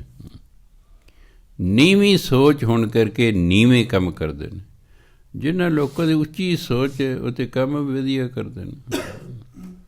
ਇਸ ਲਈ ਕਹਿੰਦੇ, ਨਾਨਕ ਮਨ ਸਮਝਾਈਏ, ਗੁਰ ਕੈ ਸ਼ਬਦ ਸਲਾਹ। ਗੁਰੂ ਦੇ ਦਿੱਤੇ ਸ਼ਬਦ ਦੇ ਰਾਹੀਂ ਪਰਮਾਤਮਾ ਦੀ ਸਿਫਤ ਸਲਾਹ ਕਰਕੇ ਮਨ ਨੂੰ ਸਮਝਾਉਣਾ ਚਾਹੀਦਾ ਹੈ। ਰਾਮ ਨਾਮ ਰੰਗ ਰਤਿਆ, ਭਾਰ ਨਾ ਭਰਮ ਤਿਨਾ। ਜਿਹੜੇ ਰਾਮ ਨਾਮ ਦੇ ਪਿਆਰ 'ਚ ਰੰਗੇ ਗਏ, ਜੇ ਪੜ੍ਹੋ ਰਤਿਆਂ, ਰੰਗੇ ਜਾਣ ਨਾਲ ਹੋਏਗਾ। ਇਹ ਪਾਸਟ ਟੈਂਸ ਹੈ। ਰਾਮ ਨਾਮ ਰੰਗ ਰਤਿਆ, ਜੇ ਰਾਮ ਦੇ ਨਾਮ ਨਾਲ ਰੰਗੇ ਗਏ, ਭਾਰ ਨਾ ਭਰਮ ਤਿਨਾ। ਉਹਨਾਂ 'ਤੇ ਕੋਈ ਪਾਪਾਂ ਦਾ ਭਾਰ ਨਹੀਂ ਹੁੰਦਾ, ਅਤੇ ਨਾ ਉਹਨਾਂ ਨੂੰ ਕੋਈ ਭਰਮ ਹੁੰਦਾ। ਉਹਨਾਂ ਦੀ ਲਾਈਨ ਕਲੀਅਰ ਹੁੰਦੀ ਹੈ। ਜਿੱਥੇ ਭਰਮ ਹੋਏਗਾ, ਡਾਊਟ ਹੋਏਗਾ, ਉੱਥੇ ਸਾਡੇ ਦਾ ਮਤਲਬ ਸਾਡੇ ਅੰਦਰ ਦੋਚਿਤੀ ਹੈ, ਦੋਚਿਤੀ ਹੈ। ਸਾਡੇ ਤੋਂ ਫੈਸਲੇ ਨਹੀਂ ਹੋ ਰਿਹਾ। ਮੰਨ ਲਓ ਸਿੱਧੀ ਸੜਕ ਜਾ ਰਹੀ ਹੈ, ਅੱਗੋਂ ਸੜਕ, ਇੱਕ ਸੜਕ ਹੈ, ਉਹ ਜੋ ਜਾ ਕੇ ਮਿਲੀ ਹੈ, ਉਹ ਸੜਕ ਖੱਬੇ ਪਾਸੇ ਨੂੰ ਜਾਂਦੀ ਕਿ ਸੱਜੇ ਪਾਸੇ ਨੂੰ ਜਾਂਦੀ ਹੈ। ਉਹ 'ਤੇ ਕੋਈ ਬੰਦਾ ਵੀ ਕੋਈ ਨਹੀਂ ਅਤੇ ਬੋਰਡ ਵੀ ਕੋਈ ਨਹੀਂ। ਤਾਂ ਬੰਦੇ ਨੂੰ ਸਮਝ ਨਹੀਂ ਆਉਂਦੀ ਕਿ ਮੈਂ ਖੱਬੇ ਪਾਸੇ ਵਾਲੀ ਸੜਕ 'ਤੇ ਜਾਵਾਂ ਕਿ ਸੱਜੇ ਪਾਸੇ ਵਾਲੀ ਜਾਵਾਂ ਮੰਜ਼ਿਲ 'ਤੇ ਪਹੁੰਚਣ ਲਈ। ਭਰਮ 'ਚ ਪੈ ਜਾਏਗਾ ਵੀ ਪਤਾ ਨਹੀਂ ਆਹ ਸੜਕ ਜਾਏਗੀ ਕਿ ਆ ਜਾਏਗੀ। ਭਰਮ ਦੇ ਵਿੱਚ ਫਿਰ ਅਸੀਂ ਮੰਜ਼ਿਲ 'ਤੇ ਨਹੀਂ ਪਹੁੰਚ ਸਕਦੇ। ਅੰਦਰ ਕੋਈ ਭਰਮ ਨਹੀਂ ਹੋਣਾ ਚਾਹੀਦਾ। ਬੱਚਾ ਜਾ ਰਿਹਾ ਇਮਤਿਹਾਨ ਦੇਣ, ਪਤਾ ਨਹੀਂ ਮੈਂ ਪਾਸ ਹੋਵਾਂਗਾ ਕਿ ਨਹੀਂ ਹੋਵਾਂਗਾ। ਵੀ ਭਲਿਆ ਮਾਨਸਾ, ਜੇ ਤੂੰ ਪੜ੍ਹਾਈ ਕੀਤੀ ਹੈ, ਮਿਹਨਤ ਕੀਤੀ ਹੈ, ਤਾਂ ਪਾਸ ਹੋ ਜਾਏਗਾ। ਵਿਸ਼ਵਾਸ ਰੱਖ, ਵਿਸ਼ਵਾਸ ਰੱਖ। ਸਾਡੇ ਵੇਲੇ ਗੁਰਦੁਆਰੇ ਕੋਈ ਜਾਂਦਾ ਹੀ ਨਹੀਂ ਸੀ ਹੁੰਦਾ। ਹੁਣ ਤਾਂ ਚਲੋ ਬੱਚੇ ਜਾਂਦੇ ਨੇ, ਗੁਰਦੁਆਰੇ ਜਾਂਦੇ ਨੇ, ਮੱਥਾ ਟੇਕ ਕੇ ਸੱਚੇ ਪਾਤਸ਼ਾਹ ਦਾ ਪੇਪਰ ਵਧੀਆ ਹੋ ਜਾਏ।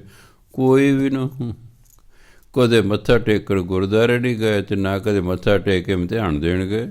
ਬਗਏ ਇਮਤਿਹਾਨ ਦੇਣ, ਵਿਸ਼ਵਾਸ ਹੈ ਕਿ ਮੈਂ ਪੜ੍ਹਿਆ ਪਾਸ ਹੋ ਜਾਵਾਂਗਾ। ਕਦੇ ਮਨ 'ਚ ਆਇਆ ਹੀ ਨਹੀਂ ਹੈ, ਕਦੇ ਮਨ 'ਚ ਦੁਚਿੱਤੀ ਹੀ ਨਹੀਂ ਪੈਦਾ ਹੋਈ। ਇੰਨੇ ਸਾਲ ਪੜ੍ਹਾਈ ਕੀਤੀ ਹੈ ਕਿ ਪਤਾ ਨਹੀਂ ਪਾਸ ਹੋਵਾਂਗਾ ਕਿ ਨਹੀਂ ਹੋਵਾਂਗਾ, ਪਤਾ ਨਹੀਂ ਰੱਬ ਮਿਲੇਗਾ ਕਿ ਨਹੀਂ ਮਿਲੇਗਾ। ਉਹ ਤੁਸੀਂ ਲੱਗੇ ਰਹੋ ਅਤੇ ਵਿਸ਼ਵਾਸ ਰੱਖੋ, ਮਿਲੇਗਾ। ਬਸ ਬੇੜੇ ਤਾਂ ਵਿਸ਼ਵਾਸ ਨਾਲ ਪਾਰ ਹੋਣੇ ਨੇ, ਦੁਚਿੱਤੀ ਨਾਲ ਨਹੀਂ ਹੋਣੇ। ਕਿਸੇ ਨੇ ਪੁੱਛਿਆ ਆਪਣੇ ਨੌਕਰ ਨੂੰ, ਉਹਦੀ ਘਰ ਦੇ ਬੱਚਾ ਹੋਣ ਵਾਲਾ ਸੀ। ਉਹ ਕਹਿੰਦਾ ਤੇਰੀ ਘਰ ਵਾਲੇ ਦੇ ਬੱਚਾ ਹੋਣ ਵਾਲਾ ਸੀ, ਕੀ ਹੋਇਆ? ਕਹਿੰਦੇ ਸਾਡੇ ਗਰੀਬਾਂ ਦੇ ਕੀ ਜੀ, ਜਾਂ ਮੁੰਡਾ ਜਾਂ ਕੁੜੀ। ਉਹ ਕਹਿੰਦੇ ਕਿਉਂ, ਅਮੀਰਾਂ ਦੇ ਕੁਛ ਹੋਰ ਜੰਮਦਾ? ਉਹਨੂੰ ਵਿਸ਼ਵਾਸ ਨਹੀਂ ਮੇਰੀ ਘਰ ਵਾਲੇ ਦੇ ਮੁੰਡਾ ਕਿ ਕੁੜੀ ਹੋਵੇਗੀ। ਕਿ ਸਾਡੇ ਗਰੀਬਾਂ ਦੇ ਕੀ ਹੈ ਜੀ, ਜਾਂ ਮੁੰਡਾ ਜਾਂ ਕੁੜੀ। ਅਗਰ ਤੁਸੀਂ ਮਿਹਨਤ ਕਰਦੇ ਹੋ, ਤੁਹਾਨੂੰ ਵਿਸ਼ਵਾਸ ਹੋਣਾ ਚਾਹੀਦਾ ਹੈ ਕਿ ਮੈਂ ਮਿਹਨਤ ਕੀਤੀ ਹੈ, ਮੈਨੂੰ ਤਾਂ ਜ਼ਰੂਰ ਫਲ ਮਿਲੇਗਾ। ਭਾਵੇਂ ਫਲ ਪਰਮਾਤਮਾ ਦੇ ਹੱਥ ਹੈ, ਸਾਡੇ ਹੱਥ ਨਹੀਂ ਹੈ। ਪਰ ਪਰਮਾਤਮਾ ਜੇ ਸੱਚੇ ਦਿਲ ਅਸੀਂ ਮਿਹਨਤ ਕੀਤੀ ਹੈ, ਗੁਆਉਂਦਾ ਨਹੀਂ ਹੈ। ਉਹ ਗੁਆਉਂਦਾ ਨਹੀਂ, ਇਸ ਲਈ ਵਿਸ਼ਵਾਸ ਹੋਣਾ ਚਾਹੀਦਾ। ਸੋ ਤਾਂ ਗੁਰੂ ਮਹਾਰਾਜ ਕਹਿੰਦੇ, ਜਿਹੜੇ ਨਾਮ ਰੰਗ 'ਚ ਰੰਗੇ ਹੋਏ ਨਾ, ਭਾਰ ਨਾ ਭਰਮ ਤੇ ਨਾ, ਉਹਨਾਂ ਦੇ ਉੱਤੇ ਕੋਈ ਨਾ ਕੋਈ ਪਾਪਾਂ ਦਾ ਮਨ 'ਤੇ ਭਾਰ ਹੈ ਅਤੇ ਨਾ ਕੋਈ ਭਰਮ ਦਾ ਹੈ। ਉਹਨੂੰ ਕੋਈ ਭਰਮ ਹੀ ਨਹੀਂ ਉਹਨਾਂ ਨੂੰ ਹੈਗਾ। ਹਰ ਜਪ ਲਾਹਾ ਅਗਲਾ, ਉਹ ਹਰੀ ਦਾ ਨਾਮ ਅਗਲਾ ਮੈਨੇ ਬਹੁਤ, ਉਹ ਹਰੀ ਦਾ ਨਾਮ ਜਪ ਕੇ ਬਹੁਤ ਲਾਹਾ ਖੱਟਦੇ ਨੇ। ਕਿਉਂਕਿ ਨਾਮ ਦੇ ਵਿੱਚ ਘਾਟਾ ਨਹੀਂ ਪੈਂਦਾ ਹੁੰਦਾ। ਹੋਰ ਕਿਸੇ ਚੀਜ਼ ਦਾ ਤੁਸੀਂ ਵਪਾਰ ਕਰੋ, ਤੁਹਾਨੂੰ ਘਾਟਾ ਪੈ ਸਕਦਾ ਹੈ। ਤੁਸੀਂ 100 ਰੁਪਏ ਦੀ ਚੀਜ਼ ਖਰੀਦੀ ਹੋ ਸਕਦਾ ਹੈ, ਜਦ ਤੁਸੀਂ ਵਿੱਚ ਭਾਅ ਡਾਊਨ ਹੋ ਜਾਣ, ਤੁਹਾਨੂੰ ਘਾਟਾ ਪੈ ਸਕਦਾ ਹੈ। ਜਿਵੇਂ 2 ਸਾਲ ਹੋਏ, ਮੇਰੇ ਕੋਲ ਲੜਕਾ ਆਇਆ, ਕਹਿੰਦੇ ਬਾਬਾ ਜੀ ਮੇਰੇ ਕੋਲ 4 ਪਲਾਟ ਨੇ, 1.5 ਕਰੋੜ ਦੀ ਮੇਰੀ ਕੋਠੀ ਹੈ, ਪਰ ਮੇਰੇ ਕੋਲ ਖਾਣ ਨੂੰ ਰੋਟੀ ਨਹੀਂ ਹੈ, ਕੋਈ ਪੈਸਾ ਨਹੀਂ ਮੇਰੇ ਕੋਲ ਰੋਟੀ। ਮੈਂ ਕਿਸੇ ਰਿਸ਼ਤੇਦਾਰ ਨੂੰ ਕਹਿਣਾ ਮੇਰੀ ਮਦਦ ਕਰ ਦਿਓ, ਹੱਸਦੇ ਨੇ। ਐਡੀ ਵੱਡੀ ਕੋਠੀ, 4 ਪਲਾਟ ਨੇ, ਕਹਿੰਦਾ ਮੇਰੇ ਕੋਲ ਪੈਸੇ ਨਹੀਂ ਹੈਗੇ। ਕਹਿੰਦੇ ਬਾਬਾ ਜੀ ਇਹਨਾਂ ਨੂੰ ਕੌਣ ਦੱਸੇ ਕਿ ਮੇਰੀ ਰੇਤਾ ਬਜਰੀ ਨਹੀਂ ਖਾ ਸਕਦਾ। ਮੇਰੇ ਸਾਰੇ ਪੈਸੇ ਪਲਾਟ ਖਰੀਦਣ 'ਤੇ ਲੱਗ ਗਏ, ਮੇਰੇ ਕੋਲ ਨਗਦ ਪੈਸਾ ਕੋਈ ਨਹੀਂ ਬੈਂਕ 'ਚ ਵੀ ਨਹੀਂ ਹੈ। ਇਸ ਲਈ ਅੱਜ 1.5 ਕਰੋੜ ਦੀ ਕੋਠੀ ਦਾ ਮੈਂ ਮਾਲਕ ਹਾਂ, 4 ਪਲਾਟਾਂ ਦਾ ਮਾਲਕ ਹਾਂ, ਪਰ ਮੇਰੇ ਕੋਲ ਰੋਟੀ ਖਾਣ ਨੂੰ ਪੈਸਾ ਨਹੀਂ ਹੈ ਅਤੇ ਕੋਈ ਮੇਰੀ ਇਸ ਹਾਲ 'ਤੇ ਵਿਸ਼ਵਾਸ ਵੀ ਰਿਸ਼ਤੇਦਾਰ ਨਹੀਂ ਕਰਦਾ। ਐਡੀ ਵੱਡੀ ਕੋਠੀ ਹੈ, ਕਿੰਨੇ ਪਲਾਟ ਨੇ, ਕਹਿੰਦਾ ਮੇਰੇ ਕੋਲ ਖਾਣ ਨੂੰ ਰੋਟੀ ਨਹੀਂ। ਕਹਿੰਦੇ ਇਹਨਾਂ ਨੂੰ ਕੌਣ ਦੱਸੇ ਮੈਂ ਰੇਤਾ ਬਜਰੀ ਨਹੀਂ ਖਾ ਸਕਦਾ।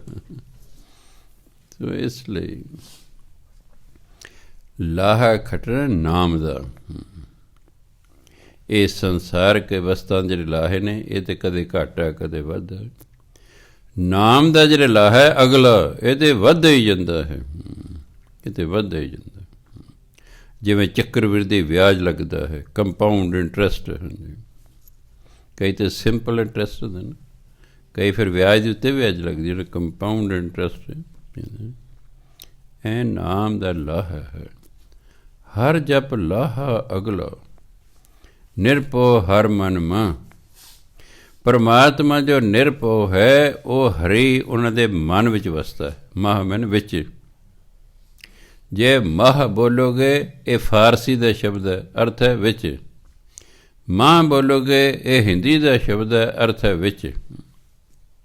ਇਸ ਲਈ ਉਹ ਤਿਨਾਹ ਹੈ, ਇਸ ਲਈ ਕਵਿਤਾ ਜੋੜਨ ਲਈ ਇਹਨੂੰ ਮਾਂ ਫਿਰ ਬੋਲਣਾ ਹੈ। ਅਰਥ ਵਿੱਚ ਹੈ।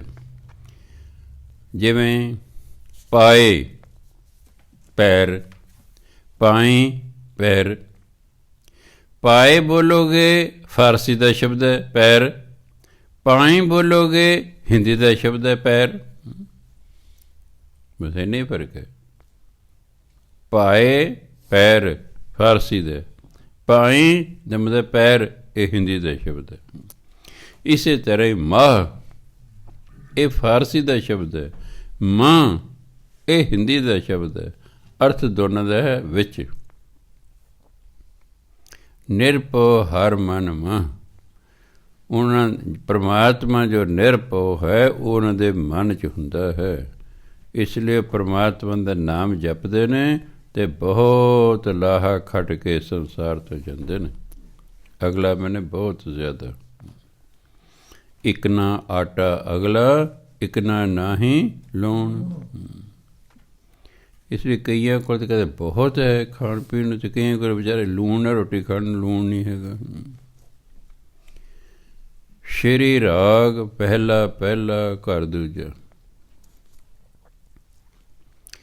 ਧਨ ਜੋਬਨ ਅਰ ਫੁੱਲੜਾ, ਨਾਠੀ ਅੜੇ ਦਿਨ ਚਾਰ।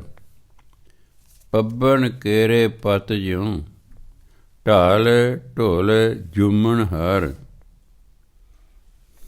ਧਨ ਜੋਬਨ ਜਵਾਨੀ, ਅਰ ਅਤੇ ਫੁੱਲੜਾ ਫੁੱਲ, ਨਾਠੀੜੇ ਪ੍ਰਾਹੁਣੇ।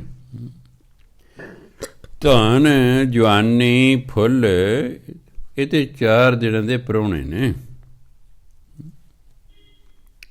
ਫੁੱਲ ਨੇ ਵੀ ਸਮਾਂ ਪਾ ਕੇ ਮੁਰਝਾ ਜਾਣਾ ਹੁੰਦਾ, ਜਵਾਨੀ ਨੇ ਵੀ ਸਮਾਂ ਪਾ ਕੇ ਖਤਮ ਹੋ ਜਾਂਦਾ, ਧਨ ਦੇ ਵੀ ਘਾਟਾ ਪੈ ਸਕਦਾ ਹੈ। ਇਹ ਤੇ 4 ਦਿਨਾਂ ਦੇ ਪ੍ਰਾਹੁਣੇ ਨੇ ਕਹਿੰਦੇ, ਨਾਠੀ ਜਿਹੜੇ ਪ੍ਰਾਹੁਣੇ। ਪੱਬਣ ਕੇਰੇ ਪਤ ਜਿਉਂ। ਪੱਬਣ ਇੱਕ ਬੂਟੀ ਦਾ ਨਾਮ ਹੈ ਜਿਹਨੂੰ ਚਪੱਤੀ ਵੀ ਕਹਿੰਦੇ ਨੇ। ਕੇਰੇ ਮੈਨੇ ਦੇ, ਪੱਤ ਮੈਨੇ ਪੱਤੇ। ਢਾਲ ਢੋਲ, ਜਦੋਂ ਪਾਣੀ ਸੁੱਕ ਜਾਂਦਾ ਹੈ ਜਿੱਥੇ ਇਹ ਚਪੱਤੀ ਸੀ, ਫਿਰ ਉਹ ਜਿਹੜੇ ਬੂਟੇ ਨੇ ਪੱਤੇ ਨੇ ਉਹ ਮੁਰਝਾ ਜਾਂਦੇ ਨੇ। ਜੁਮਣ ਹਾਰਨ ਦਾ ਨਾਸ਼ਵਾਨ ਹੋ ਜਾਣ ਵਾਲੇ, ਨਾਸ਼ਵੰਤ ਉਹਨੂੰ ਕਹਿੰਦੇ ਜੁਮਣ ਹਾਰਨ। ਜਿਵੇਂ ਚਪਈ ਦੇ ਪੱਤੇ ਮੁਰਝਾ ਕੇ ਨਾਸ ਹੋ ਜਾਂਦੇ ਹਨ, ਖਤਮ ਹੋ ਜਾਂਦੇ ਹਨ, ਇਸੇ ਤਰ੍ਹਾਂ ਹੀ ਇਹ ਧਨ ਹੈ, ਇਹ ਜੋਬਨ ਹੈ, ਇਹ ਫੁੱਲ ਨੇ। ਇਹ ਵੀ ਬਹੁਤੀ ਦੇਰ ਰਹਿਣ ਵਾਲੇ ਨਹੀਂ, ਇਹ ਵੀ 4 ਦਿਨਾਂ ਦੇ ਪ੍ਰਾਹੁਣੇ ਹਨ। ਰੰਗ ਮਾਣ ਲੈ ਪਿਆਰਿਆ, ਜਾਂ ਜੋਬਨ ਨੌ ਹੁਲਾ। ਨੌ ਹੁਲਾ, ਨੌ ਮੈਨੇ ਨਵਾਂ, ਹੁਲਾ ਮੈਨੇ ਹੁਲਾਰੇ ਵਾਲਾ, ਭਰ ਜਵਾਨੀ ਜਿਹਨੂੰ ਕਹਿ ਆਪਾਂ। ਜਾਂ ਮੈਨੇ ਜਦੋਂ ਕਹਿੰਦਾ ਹੇ ਬੰਦਿਆ, ਹੇ ਪਿਆਰਿਆ, ਜਿੰਨਾ ਚਿਰ ਤੇਰੇ 'ਚ ਜਵਾਨੀ ਦਾ ਜੋਸ਼ ਹੈ ਨਾ, ਉਹਨਾਂ ਚਿਰ ਪਰਮਾਤਮਾ ਦੇ ਪਿਆਰ ਨੂੰ ਮਾਣ ਲੈ। ਉਹਨੇ 'ਚ ਨਾਮ ਜਪ ਲੈ, ਰੱਬ ਨੂੰ ਪਿਆਰ ਕਰ, ਰੱਬ ਦੇ ਪਿਆਰ ਨੂੰ ਮਾਣ। ਕਿਉਂਕਿ ਹੁਣ ਜਵਾਨੀ ਹੈ, ਬਚਪਨ 'ਚ ਸੋਝੀ ਨਹੀਂ ਹੁੰਦੀ, ਬੁਢਾਪੇ 'ਚ ਹੁੰਦਾ ਨਹੀਂ ਹੈ। ਬੁਢਾਪੇ 'ਚ ਬਹੁਤ ਸਾਰੇ ਲੋਕਾਂ ਨੂੰ ਸੋਝੀ ਤਾਂ ਆ ਜਾਂਦੀ ਹੈ, ਪਰ ਹੁਣ ਸਰੀਰ ਨਹੀਂ ਆਗਿਆ ਦਿੰਦਾ। ਮੈਂ ਆਪ ਦੇਖਿਆ। ਹੁਣ ਮੈਨੂੰ ਗਿਆਨ ਹੈ ਕਿ ਵੱਧ ਤੋਂ ਵੱਧ ਭਜਨ ਬੰਦੀ ਕਰਨੀ ਹੈ। ਤੈਨੂੰ ਕੰਮ ਵੀ ਕੋਈ ਨਹੀਂ ਹੈ, ਤੂੰ ਵਿਹਲਾ ਹੈ, ਤੈਨੂੰ ਖਾਣ ਦੀ, ਪਹਿਨਣ ਦੀ, ਰਹਿਣ ਦੀ, ਆਵਾਜਾਈ ਦੀ, ਕਿਸੇ ਚੀਜ਼ ਦੀ ਤੈਨੂੰ ਕਮੀ ਵੀ ਨਹੀਂ ਹੈ ਵੀ ਤੈਨੂੰ ਕੋਈ ਚਿੰਤਾ ਹੋਵੇ ਜੀ। ਤੇਰੇ ਕੋਲ ਟਾਈਮ ਬਹੁਤ ਹੈ, ਇਸ ਲਈ ਵੱਧ ਤੋਂ ਵੱਧ ਨਾਮ ਜਪ। ਗਿਆਨ ਹੈ, ਸ਼ੌਕ ਵੀ ਹੈ, ਪਰ ਸਰੀਰ ਉਨਾ ਹੀ ਆਗਿਆ ਨਹੀਂ ਦੇ ਰਿਹਾ ਜਿੰਨੀ ਜਵਾਨੀ 'ਚ ਤਾਕਤ ਸੀ। ਇਹ ਫਰਕ ਪੈ ਜਾਂਦਾ। ਫਿਰ ਅੱਜ ਤਾਂ ਸ਼ੁਕਰ ਹੈ ਬਈ ਗੋਡੇ ਗਾਡੇ ਠੀਕ ਨੇ, ਲੱਕ ਠੀਕ ਹੈ, ਨਹੀਂ ਤਾਂ ਕਈ ਵਾਰੀ ਬੰਦੇ ਦੇ ਗੋਡੇ ਖੜ ਜਾਂਦੇ ਨੇ, ਚੌਂਕੜੀਆਂ ਨਹੀਂ ਮਾਰ ਹੁੰਦੀਆਂ, ਗੁਰਦੁਆਰੇ ਦੀ ਪੌੜੀਆਂ ਨਹੀਂ ਚੜ੍ਹ ਹੁੰਦੀਆਂ, ਸਤ ਸੰਗਤ ਹੀ ਨਹੀਂ ਕਰ ਹੁੰਦੀ। ਮੰਨ ਲਓ ਮੇਰੇ ਗੋਡੇ ਦੁਖਦੇ ਹੁੰਦੇ, ਸ਼ਾਇਦ 1 ਘੰਟਾ ਚੌਂਕੜੀ ਮਾਰ ਕੇ ਮੈਂ ਕਥਾ ਹੀ ਨਾ ਕਰ ਸਕਦਾ ਹੁੰਦਾ। ਚਾਹੁੰਦਿਆਂ ਹੋਇਆਂ ਵੀ ਕਈ ਵਾਰੀ ਬੰਦਾ ਨਹੀਂ ਕਰ ਸਕਦਾ ਹੁੰਦਾ। ਜਵਾਨੀ ਹੈ, ਜਵਾਨੀ ਮਸਤਾਨੀ ਹੁੰਦੀ ਹੈ, ਨਾ ਲੈ ਨਾ ਕਹਿੰਦੇ ਜਵਾਨੀ ਮਸਤਾਨੀ ਹੁੰਦੀ ਹੈ। ਕਿਉਂ? ਅੰਦਰ ਤਾਕਤ ਹੁੰਦੀ ਹੈ। ਇਸ ਲਈ ਜਿੰਨੇ ਵੀ ਚੰਗੇ ਜਾਂ ਭੈੜੇ ਕੰਮ ਮੈਂ ਦੇਖਿਆ ਲੋਕ ਕਰਦੇ, ਉਹ ਜਵਾਨੀ 'ਚ ਹੀ ਕਰਦੇ ਨੇ। ਚੋਰੀਆਂ ਕਰਦੇ, ਡਾਕੇ ਮਾਰਦੇ, ਠੱਗੀਆਂ ਕਰਦੇ, ਮਿਲਾਵਟਾਂ ਕਰਦੇ, ਧੋਖਾਧੜੀ ਕਰਦੇ, ਕੁੱਟਮਾਰ ਕਰਦੇ, ਲੜਾਈਆਂ ਝਗੜੇ ਕਰਦੇ, ਇਹ ਜਵਾਨੀ 'ਚ ਹੀ ਕਰਦੇ ਨੇ। ਅਤੇ ਜਿਹੜੇ ਸੰਤ ਮਹਾਤਮਾ ਬਣ ਗਏ ਉਹ ਵੀ ਜਵਾਨੀ 'ਚ ਬਣ ਗਏ। ਉਹਨਾਂ ਨੂੰ ਛੇਤੀ ਸੋਝੀ ਆ ਗਈ, ਜਿਉਂ ਹੀ ਬਚਪਨ ਟੱਪੇ ਉਹਨਾਂ ਨੂੰ ਸੋਝੀ ਆ ਗਈ। ਜਵਾਨੀ ਸੀ, ਘੰਟਿਆਂ ਬੱਧੀ ਬੈਠੇ ਚੌਂਕੜੀ ਮਾਰ ਕੇ, ਅਤੇ ਪ੍ਰਾਪਤੀ ਕਰ ਗਏ। ਇਸ ਲਈ ਤਾਂ ਕਿਹਾ, ਕਹਿੰਦੇ ਰੰਗ ਮਾਣ ਲੈ ਪਿਆਰਿਆ ਜਾਂ ਜੋਬਨ ਨਾ ਹੁਲਾ। ਹੁਣ ਜਵਾਨੀ ਦਾ ਨਵਾਂ ਜੋਸ਼ ਹੈ, ਇਸ ਲਈ ਤੂੰ ਰੱਬੀ ਪਿਆਰ ਦਾ ਆਨੰਦ ਮਾਣ ਲੈ। ਦਿਨ ਥੋੜ੍ਹੇ ਥੱਕੇ, ਥੱਕੇ ਮੈਨੇ ਰਹਿ ਗਏ, ਥੋੜ੍ਹੇ ਮੈਨੇ ਥੋੜ੍ਹੇ ਦਿਨ ਥੋੜ੍ਹੇ ਰਹਿ ਗਏ ਨੇ ਜ਼ਿੰਦਗੀ ਦੇ। ਪਿਆ ਪੁਰਾਣਾ ਚੋਲਾ, ਅਤੇ ਸਰੀਰ ਰੂਪੀ ਚੋਲਾ ਵੀ ਹੁਣ ਪੁਰਾਣਾ ਹੋ ਗਿਆ ਹੈ, ਬੁੱਢਾ ਜੀ ਹੋ ਗਿਆ। ਬੁੱਢਾ ਹੋਆ ਸ਼ੇਖ ਫਰੀਦ, ਕੰਬਣ ਲੱਗੀ ਦੇ। ਫਿਰ ਸਰੀਰ ਕੰਬਦਾ ਹੈ। ਇੱਕ ਮੈਂ ਤਾਂ ਅਰਦਾਸ ਕਰਨਾ, ਬਾਬਾ ਜੀ ਮੇਰੀ ਲੱਤਾਂ ਕੰਬਦੀਆਂ ਨੇ। ਮੈਂ ਭਾਈ ਤੇਰੇ ਮਸਲਜ਼ ਨੇ ਨਾ ਉਹ ਵੀਕ ਹੋ ਗਏ, ਤੇਰੇ ਮਸਲਜ਼ ਵੀਕ ਹੋ ਗਏ ਨੇ, ਇਸ ਕਰਕੇ ਲੱਤਾਂ ਕੰਬਦੀਆਂ ਨੇ। ਉਹ ਪੱਟਾਂ ਦਾ ਭਾਰ ਨਹੀਂ ਚੱਲ ਰਿਹਾ। ਮੈਂ ਲੱਤਾਂ ਦੇ ਕਹਿੰਦੇ ਲੱਤਾਂ ਦੇ ਮਸਲਜ਼ ਵੀਕ ਨਹੀਂ, ਮੈਂ ਪੱਟਾਂ ਦੇ ਹੋ ਗਏ ਨੇ। ਪੱਟਾਂ ਨੇ ਭਾਰ ਚੱਕਣਾ ਸੀ, ਪੱਟ ਕਮਜ਼ੋਰ ਹੋ ਗਏ ਨੇ, ਇਸ ਕਰਕੇ ਹੁਣ ਸਾਡੇ ਮੋਢੇ ਕਿਉਂ ਦੁਖਦੇ ਨੇ? ਡੌਲਿਆਂ ਦੇ ਮਸਲਜ਼ ਵੀਕ ਹੋ ਗਏ ਨੇ। ਉਹ ਵੀਕ ਹੋਣ ਕਰਕੇ ਉਹ ਭਾਰ ਨਹੀਂ ਚੱਕਦੇ। ਪੱਟਾਂ ਦੇ ਜਦੋਂ ਮਸਲਜ਼ ਵੀਕ ਹੁੰਦੇ ਨੇ, ਉਹ ਗੋਡੇ ਫਿਰ ਭਾਰ ਨਹੀਂ ਚੱਕਦੇ। ਕਿੱਥੇ ਪੱਟਾਂ ਨੇ ਭਾਰ ਚੱਕੀ ਰੱਖਣਾ ਸੀ ਬਾਕੀ ਸਰੀਰ ਦਾ, ਉਹ ਕਮਜ਼ੋਰ ਹੋ ਗਏ ਨੇ, ਸਾਰਾ ਭਾਰ ਗੋਡਿਆਂ 'ਤੇ ਪੈ ਗਿਆ, ਉਹ ਫਿਰ ਗੋਡੇ ਗੜਬੜ ਹੋ ਗਈ। ਆ ਜਿਹੜੇ ਜਿੰਮ 'ਚ ਜਾਂਦੇ ਨੇ ਉਹਨਾਂ ਦੇ ਮਸਲਜ਼ ਦੇਖਣ ਵਾਲੇ ਹੁੰਦੇ ਨੇ। ਮਸਲਜ਼ ਮਜ਼ਬੂਤ ਹੁੰਦੇ ਨੇ, ਇਸ ਕਰਕੇ ਉਹ ਬਹੁਤ ਕੁਛ ਕਰ ਸਕਦੇ ਨੇ।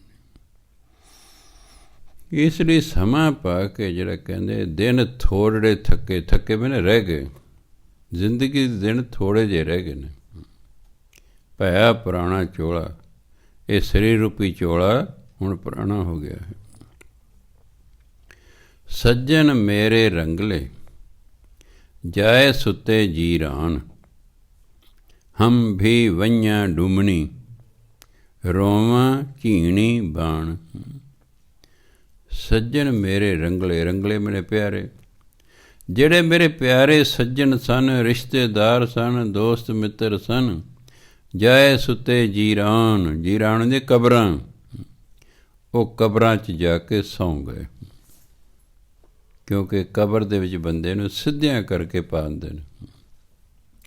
ਇੱਕ ਦਿਨ ਸੋਵਨ ਹੋਏਗੋ ਲਾਂਬੇ ਗੋੜ ਪਸਾਰ, ਸਿੱਧੀਆਂ ਲੱਤਾਂ ਕਰ ਦਿੰਦੇ ਨੇ, ਸਿੱਧੀਆਂ ਲੱਤਾਂ ਕਰ ਦਿੰਦੇ। ਇਸ ਲਈ ਜਦੋਂ ਕੋਈ ਬੰਦਾ ਮਰਦਾ ਹੈ, ਜਿਹੜਾ ਸਿਆਣਾ ਬੰਦਾ ਕੋਲ ਹੁੰਦਾ ਹੈ, ਉਹ ਇੱਕ ਤਾਂ ਉਹਦੀਆਂ ਹੱਥ ਦੇ ਨਾਲ ਅੱਖਾਂ ਬੰਦ ਕਰਦਾ, ਜੇ ਨਰਮ ਹੁੰਦੀਆਂ ਬੰਦ ਹੁੰਦੀਆਂ, ਹੱਥ ਨਾਲ ਉਹਦੀਆਂ ਅੱਖਾਂ ਬੰਦ ਕਰਦੇ, ਜੇ ਟੱਡੀਆਂ ਹੋਈ ਅੱਖਾਂ ਨਾਲ ਮਰ ਜਾਏਗਾ ਨਾ, ਉਹ ਫਿਰ ਸੋਹਣਾ ਨਹੀਂ ਲੱਗੇਗਾ, ਉਹਦਾ ਮੂੰਹ ਸੋਹਣਾ ਨਹੀਂ ਲੱਗਦਾ। ਮੂੰਹ ਖੁੱਲ੍ਹਾ ਹੁੰਦਾ। ਕਈ ਵਾਰੀ ਬੰਦਾ ਸਿੱਧਾ ਸੁੱਤਾ ਹੈ, ਜਦ ਤੁਸੀਂ ਸਿੱਧੇ ਸੌਂਦੇ ਹੋ ਉਦੋਂ ਹੀ ਘੁਰਾੜੇ ਮਾਰਦੇ ਹੋ। ਜਦੋਂ ਬੰਦਾ ਪਾਸੇ ਪਰਨੇ ਸੌਂਦਾ ਕਦੇ ਘੁਰਾੜਾ ਨਹੀਂ ਮਾਰਦਾ। ਸਿੱਧਾ ਸੌਂਦਾ ਤਾਂ ਮੂੰਹ ਖੁੱਲ੍ਹ ਜਾਂਦਾ, ਮੂੰਹ ਖੁੱਲ੍ਹ ਜੇ ਬਾਹਰ ਸਾਹ ਨਿਕਲਦਾ ਖਰਰ ਆਵਾਜ਼ ਆਉਂਦੀ ਹੈ। ਅਗਰ ਤੁਸੀਂ ਕਿਸੇ ਐਸੇ ਬੰਦੇ ਨਾਲ ਸੌਂ ਜਾਵੋ ਜਿਹੜਾ ਘੁਰਾੜੇ ਮਾਰਦਾ ਹੈ, ਉਹਨੂੰ ਧੱਕਾ ਮਾਰ ਕੇ ਉਹਨੂੰ ਟੇਢਾ ਕਰ ਦਿਓ, ਬਸ ਉਹਦੇ ਘੁਰਾੜੇ ਬੰਦ ਹੋ ਜਾਣਗੇ, ਪਾਸੇ ਪਰਨੇ ਹੋ ਜਾਏਗੇ। ਤੁਸੀਂ ਕਦੇ ਵੀ ਨੋਟ ਕਰਿਓ, ਘੁਰਾੜੇ ਬੰਦਾ ਉਦੋਂ ਹੀ ਮਾਰਦਾ ਜਦੋਂ ਸਿੱਧਾ ਸੁੱਤਾ ਹੁੰਦਾ। ਜਦੋਂ ਸਿੱਧਾ ਸੁੱਤਾ ਹੁੰਦਾ ਉਹਦਾ ਮੂੰਹ ਆਪਣੇ ਆਪ ਖੁੱਲ੍ਹ ਜਾਂਦਾ ਹੈ। ਇਸ ਲਈ ਫਿਰ ਜਦੋਂ ਬੰਦਾ ਮਰਨ ਲੱਗਦਾ ਜਾਂ ਮਰ ਜਾਂਦਾ ਤਾਂ ਉਹਦਾ ਮੂੰਹ ਬਣ ਜਾਂਦਾ ਨੇ। ਮੈਨੂੰ ਫਿਰ ਜਦ ਮੈਂ ਦੇਖਿਆ ਵੀ ਮਿਸਿਸ ਜਿਹੜਾ ਮੂੰਹ ਬੰਦ ਨਹੀਂ ਹੋ ਰਿਹਾ ਪੂਰੀ ਤਰ੍ਹਾਂ, ਫਿਰ ਮੈਂ ਢਾਠੀ ਬੰਨ੍ਹਤੀ ਵੀ ਢਾਠੀ ਬੰਨ੍ਹ ਦਿਓ ਵੀ ਤਾਂ ਜੋ 15-20 ਮਿੰਟਾਂ ਦੇ ਵਿੱਚ ਮੂੰਹ ਜਿਹੜਾ ਹੈ ਉਹ ਬੰਦ ਹੋ ਜਾਏ। ਹੱਥ ਉਹਨਾਂ ਦੇ ਸਿੱਧੇ ਕਰਤੇ। ਚਲੋ ਕੁਦਰਤੀ ਲੱਤਾਂ ਤਾਂ ਪਹਿਲੇ ਹੀ ਸਿੱਧੀਆਂ ਸੀ, ਕਿਉਂਕਿ ਜੇ ਕੁਦਰਤੀ ਉਸ ਵੇਲੇ ਬੰਦਾ ਗੋਡੇ ਇਕੱਠੇ ਕੀਤੇ ਨਾ, ਉੱਥੇ ਹੀ ਆਕੜ ਜਾਏਗਾ। ਕਈ ਸਰੀਰ ਨਾ ਮਰਨ ਬਾਅਦ ਆਕੜ ਜਾਂਦੇ ਨੇ, ਕਈਆਂ ਦੇ ਸਰੀਰ ਤਾਂ ਫਿਰ ਵੀ ਨਰਮ ਰਹਿੰਦੇ ਨੇ, ਕਈਆਂ ਦੇ ਆਕੜ ਜਾਂਦੇ ਨੇ। ਉਹ ਫਿਰ ਗੋਡੇ ਉੱਪਰ ਹੀ ਖੜ੍ਹੇ ਰਹਿ ਜਾਣਗੇ, ਅਤੇ ਜਦੋਂ ਉਸ ਦੇ ਉੱਤੇ ਤੁਸੀਂ ਚਾਦਰ ਪਾਓਗੇ, ਕੋਈ ਹੋਰ ਚੀਜ਼ ਪਾਓਗੇ, ਗੋਡੇ ਖੜ੍ਹੇ ਰਹਿ ਜਾਣਗੇ। ਉਸ ਦੀਆਂ ਅੱਖਾਂ ਬੰਦ ਕਰਨੀਆਂ ਨੇ, ਉਹਦਾ ਮੂੰਹ ਬੰਦ ਕਰਨਾ ਹੈ, ਉਹਦੇ ਗੋਡੇ ਸਿੱਧੇ ਕਰਨੇ ਹਨ। ਹਾਂਜੀ, ਸੋ ਤਾਂ ਇੱਕ ਦਿਨ ਸੋਵਨ ਹੋਏਗੋ ਲੰਬੇ ਗੋਡ ਪਸਾਰ, ਕਬਰ ਦੇ ਵਿੱਚ ਲੰਮੇ ਗੋਡੇ ਕਰਕੇ ਸੌਣਾ ਹੈ। ਸੋ ਤਾਂ ਗੁਰੂ ਮਹਾਰਾਜ ਕਹਿ ਜਾਏ ਸੁੱਤੇ ਜੀਰਾਂ, ਜਿਹੜੇ ਮੇਰੇ ਬੜੇ ਪਿਆਰੇ ਰੰਗੀਲੇ ਸੱਜਣ ਸਨ, ਉਹ ਵੀ ਕਹਿੰਦਾ ਸਮਾਂ ਪਾ ਕੇ ਕਬਰਾਂ 'ਚ ਜਾ ਕੇ ਸੌਂ ਗਏ, ਪਾ ਮਰ ਗਏ। ਹਮ ਵੀ ਮੈਂ ਵੀ, ਹਮ ਵੀ ਮੈਂ ਵੀ ਵੰਝਾਂ ਜਾਵਾਂਗੀ ਡੁੰਮਣੀ ਦੁਚਿਤੀ ਹੋ ਕੇ, ਰੋਵਾਂਗੀ ਝੀਣੀ ਹੌਲੀ ਹੌਲੀ ਮੱਧਮ ਬਾਣੀ ਆਵਾਜ਼। ਕਹਿੰਦੇ ਮੈਂ ਵੀ ਦੁਚਿਤੀ ਹੋ ਕੇ ਜਾਵਾਂਗੀ। ਕਿਉਂ? ਜਾਣ ਨੂੰ ਜੀ ਨਹੀਂ ਕਰਨਾ, ਮਰਨ ਨੂੰ ਨਹੀਂ ਜੀ ਕਰਦਾ ਹੁੰਦਾ ਕਿਸੇ ਦਾ। ਇਹ ਉਂਝੀ ਬੰਦੇ ਹੈ ਰੱਬਾ ਮੈਨੂੰ ਚੱਕ ਲੈ, ਹੈ ਰੱਬਾ ਮੈਨੂੰ ਚੱਕ ਲੈ, ਉਂਝ ਮਰਨਾ ਮੁਰਨਾ ਕੋਈ ਨਹੀਂ ਚਾਹੁੰਦਾ। ਮੈਂ ਨਹੀਂ ਜਾਂਦਾ। ਆਹ ਦੇਖੋ ਸੂਰਾਂ ਦੀਆਂ, ਕੀੜੇ ਮਕੌੜੇ ਦੀ ਕੀ ਜੂਨੀਆਂ ਨੇ, ਮਰਨਾ ਇਹ ਵੀ ਨਹੀਂ ਚਾਹੁੰਦੇ। ਜੇ ਉਹਨੂੰ ਪਤਾ ਲੱਗੇ ਇਹ ਮੈਨੂੰ ਮਾਰੇਗਾ, ਭੱਜ ਲੈਂਦੇ ਵਿਚਾਰੇ, ਆਪਣਾ ਬਚਾਅ ਕਰਦੇ ਨੇ, ਆਪਣਾ ਬਚਾਅ ਕਰਦੇ ਨੇ। ਪਸ਼ੂ ਪੰਛੀ ਸਭ ਜਾਂ ਬਚਾਅ ਆਪਣਾ ਕਰਦੇ, ਮਰਨਾ ਕੋਈ ਨਹੀਂ ਚਾਹੁੰਦਾ ਹੈ। ਇਸ ਲਈ ਕਿ ਹਮ ਵੀ ਵਈਆਂ ਡੁੰਮਣੀ, ਮੈਂ ਵੀ ਦੁਚਿਤੀ ਹੋ ਕੇ ਜਾਵਾਂਗੀ, ਰੋਵਾਂ ਝੀਣੀ ਬਣ, ਅਤੇ ਮੈਂ ਵੀ ਹੌਲੀ ਹੌਲੀ ਆਵਾਜ਼ 'ਚ ਰੋਵਾਂਗੀ ਵੀ ਹਾਏ ਹੋਏ ਮਰ ਗਏ ਹੋਏ, ਹਾਏ ਹੋਏ ਜਾਣਾ ਪੈ ਗਿਆ ਹੋਏ। ਕੀ ਨਾ ਸੁਣੇਹੀ ਗੋਰੀਏ ਆਪਣ ਕੰਨੀ ਸੋਏ, ਲਗੀ, ਇਹਨੂੰ ਲੱਗੀ ਨਹੀਂ ਪੜ੍ਹਨਾ, ਲਗੀ ਦਾ ਮਤਲਬ ਜ਼ਰੂਰ। ਦੂਜੇ ਦਾ ਲਗੀ ਆ ਜਾ, ਜਿਵੇਂ ਮੇਰੇ ਮਗਰ ਲੱਗਿਆ ਵੀ ਮੇਰੇ ਮਗਰ ਤੁਰਿਆ। ਇੱਥੇ ਲਗੀ ਦਾ ਮਤਲਬ ਜ਼ਰੂਰ। ਇਹਨੂੰ ਲੱਗੀ ਨਹੀਂ ਪੜ੍ਹਨਾ, ਅਧਿਕ ਲਾ ਕੇ ਨਹੀਂ ਪੜ੍ਹਨਾ।